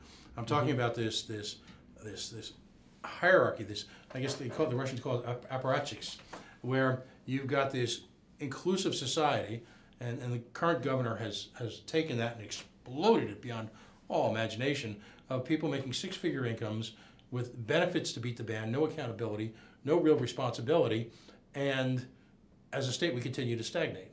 And this 1% has really become a goal for folks. There was a time you had 2 levels of government employee. You know, the first person was a gentleman like yourself who worked in private industry, who came in, parachuted in, if you will, for lack of a better term, and lended their credence, their expertise to for a period of time as a public service. That's when public service was something that you donated, you volunteered. Now we've got a society where we have youth raised from youth who are government majors in college, attend law school, often on the government dole, and become essentially professional bureaucrats with no accountability to success whatsoever. Well, that's where it gets, you know, where it's muddied, is the fact that, you know, to jump on your point for a moment, That's true. In other words, for someone like me, the people that are probably hoping that I don't get elected, even more than Gina Raimondo and potentially others that are attacking me as they are, believe it or not, are companies that I consult. They're like, gee, do you have to do this? They want me to just be the CEO. They want me to just, please, just help us get to the next step. Let's do this. I'm like, no, I'm at this point in my life where I know I can help my state. I know I can do it, and I'm just going to do it. I can always go back to work and do the rest. And my compensation levels, they're really high right now. Always have been, really, for the last however many years. So I know I can go make 7 figures, let alone 6. Mm-hmm. And so for someone like me, I do think that your statement holds true. It's real. You're saying, public service. Now, why do I want to do that? Again, there's that kind of, part of me that wants to be manly and not get emotional or tell you that, hey, But the reality is, I care. I care about Rhode Island. I've already lived my life. I don't know how to explain that. I've done everything I've ever wanted to do in life. Mm-hmm. I have 5 kids, my 2 boys. I took them to the Super Bowl a few years ago when we won in Phoenix on the interception on the goal line. Right. I told everybody, I'm done. There's nothing else I can deliver to my boys. I'm done, And then my girls now, we're doing other things. And my mom has seen everything in the world. She's seen it all, good, bad, and the ugly. There's a woman who lost her dad at 3 years old in World War II. 3. She was 3 years old. Mm. Lost her mom at 15. She was an orphan. Then I see everybody run around saying, oh yeah, the power. She's got more power than anybody put together. Mm-hmm. Okay, who had the courage, the power, coming to another nation, having it all, just understanding there's different components. She wasn't crying about it. She wasn't complaining about it. She was just doing it. Right. Just do it. Same thing with me. Hey, you know what? Yeah, my dad was in a union and he worked at Leventon, and that was great. He worked in Victor Electric, a lot of places. But for me, it was, hey, they wanted me to get to school, and get an education, try and do something different. But then it became more than that for me. I just looked at it, and I ended up making one rule. And I hope you can adopt it for yourself and use it for whatever way you want to use it. And that was, I came up with something that I thought of one day. I said, you know what? I'm not better than anyone else. Mm-hmm. But there's nobody better than me either. I thought about that to myself. And years later, you asked me earlier about decision making and being a CEO. I was at the highest floor of the biggest financial institutions in the world with the CEOs of those banks. I'm talking about Jamie Dimon texting me. Mm-hmm. I'm talking about Brian Moynihan in my office for a couple hours and me and his. Okay, mm-hmm. James Gorman, the CEO of Morgan Stanley, asking me if Italian cufflinks will fit in his Australian shirt.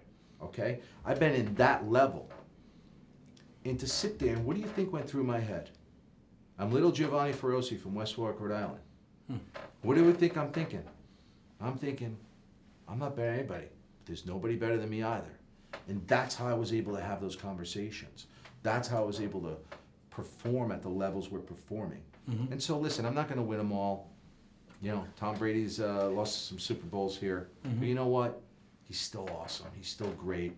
I hope you understand that the level of experience I have, the vision I have, the power to put everyone together on the same team. Mm-hmm. I told people when I first started this, in order for me to win, in order for Rhode Island to win and really change, people who hate each other have to all be on the same page. We all have to come together. Mm-hmm. There could be 2 groups that hate each other, still support me. We could all be like, okay, I'm doing this, but let's plug into the big vision. We will change. When I say I'm going to change your life, I mean that. In other words, my life as a family, our lives, as a child, my immediate family. Mm-hmm. Child's probably not good. When I was, college age, was Ferocious Eyes Optical.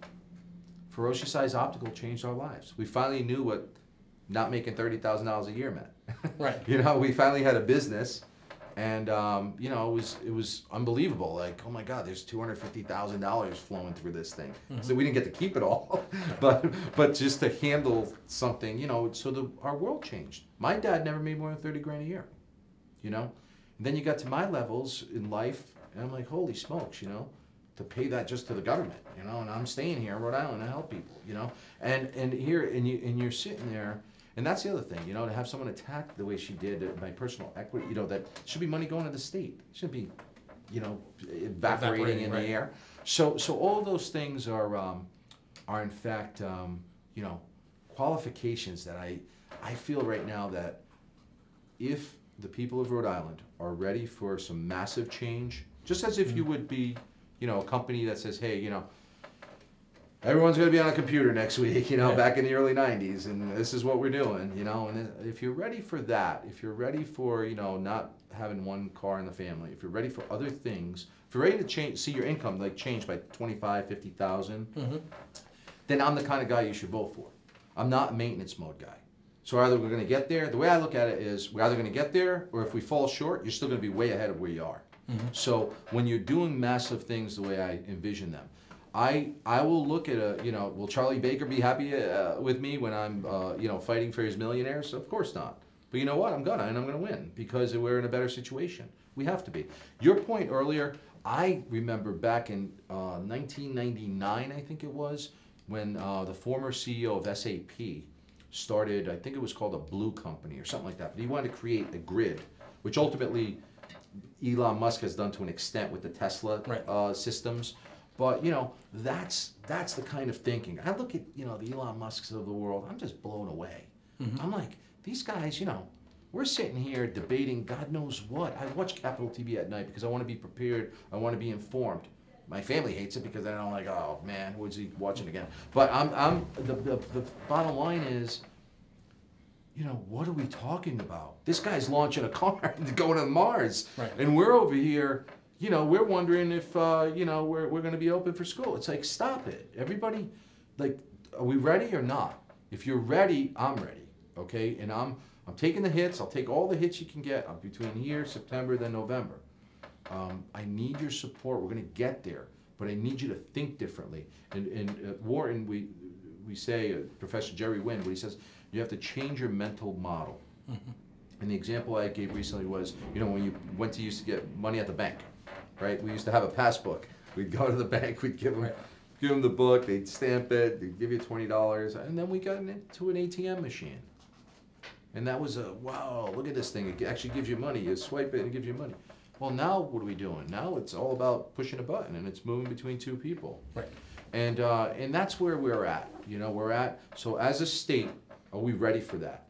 And so I know for a fact that the current governor right now and the team she has around her absolutely do not have the experience to do what I'm going to do. It's not even close. It's like me being in the reserves, in the Army Reserve, going whatever in Narragansett and in Providence in the late 80s and the early 90s, as opposed to setting up the Command Forward Headquarters in Qatar, which then was featured on Modern Marvels and showing how we ran a war from thousands of miles away called Modern Communication. You know, understanding how battlefield speed, how to move, it's called the FISL, the Fire Support Coordination Line, the front lines. It took about 4 hours. You know, how to count combat power. All of these things are super important in coordinating and making sure things work. You know, and to one of your points you brought up earlier that I wanted to say, and, you know, frankly, in just this part in defense of the president for a moment. People keep talking about, oh, he's attacking, you know, these various intelligence agencies and so forth. Well, aren't you pissed off that we went to war over bad intelligence? Like everyone's complaining about, oh, we shouldn't have went to Iraq. Well, wait a minute. I thought we went to war because they were supposed to have weapons of mass destruction. And did they have them? Well, come to find out, it's still, to this day, nobody's ever found them. So why are they right all of a sudden right now that they can never be wrong? Like, stop having these absolutes. Well, you it's know? political expediency It's as a substitution for leadership and vision. Yes, but I also believe people want to take absolute positions. They want to, you either love them or hate them. You know, I took the FBI to war. Obviously, I'm very close to the FBI. You know, I expect to have a lot of support. I think you're gonna see how that works. You know, as we go through the campaign. You know, and understand. But that doesn't mean you can't have politics involved in political bodies. Of course, it can happen. So you have to watch out for that. But I just always meant to say that about the one issue when it came to intelligence. They're saying, oh, you know, listen, first reporting, first of all, is always wrong. So I actually challenged the media, both legacy and new media, that, hey, think about that term. In the Joint Operations Center at United States Central Command, the rule was first reporting is always wrong. So think about that. Here we have a situation where people will write a story and 25 people right away are, oh my God, can you believe this? And you're like, what are we talking about? Did you even look and read and understand, or does it make sense? And you know, the one good thing about going through politics actually is the fact that you get to scrub your list of who's with you and who's not with you, and I understand that. But you've given me a lot of time this evening. I really appreciate Well, I want to continue the conversation You know, in a few weeks. give me I know time. you've got your policy Yeah, moment coming April up. 10th. April Yeah. 10th.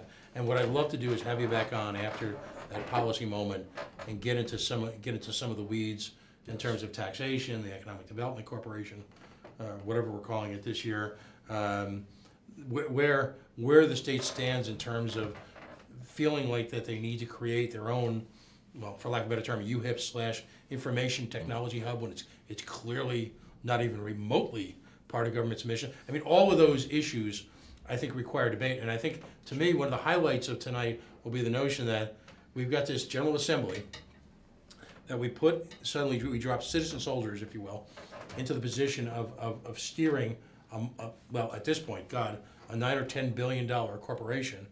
And it's clear, if we look at just on the most simplest level over the past generation, that we're economically illiterate. That we make decisions, whether it be car taxes, whether it be gaming, whether it be the Commerce Corporation, we make them in a vacuum based on either political expediency or whatever the crisis du jour is. And the notion that that can be allowed to continue Right. in an evolving world where we, again, are competing with states that are at war, who are on a war footing with regard to economic development, and the thought that we can just haphazardly step back into the Rhode Island of the 17th century is ludicrous. Can I add one Yeah, statement of course. real quick? So someone had written to me earlier on LinkedIn.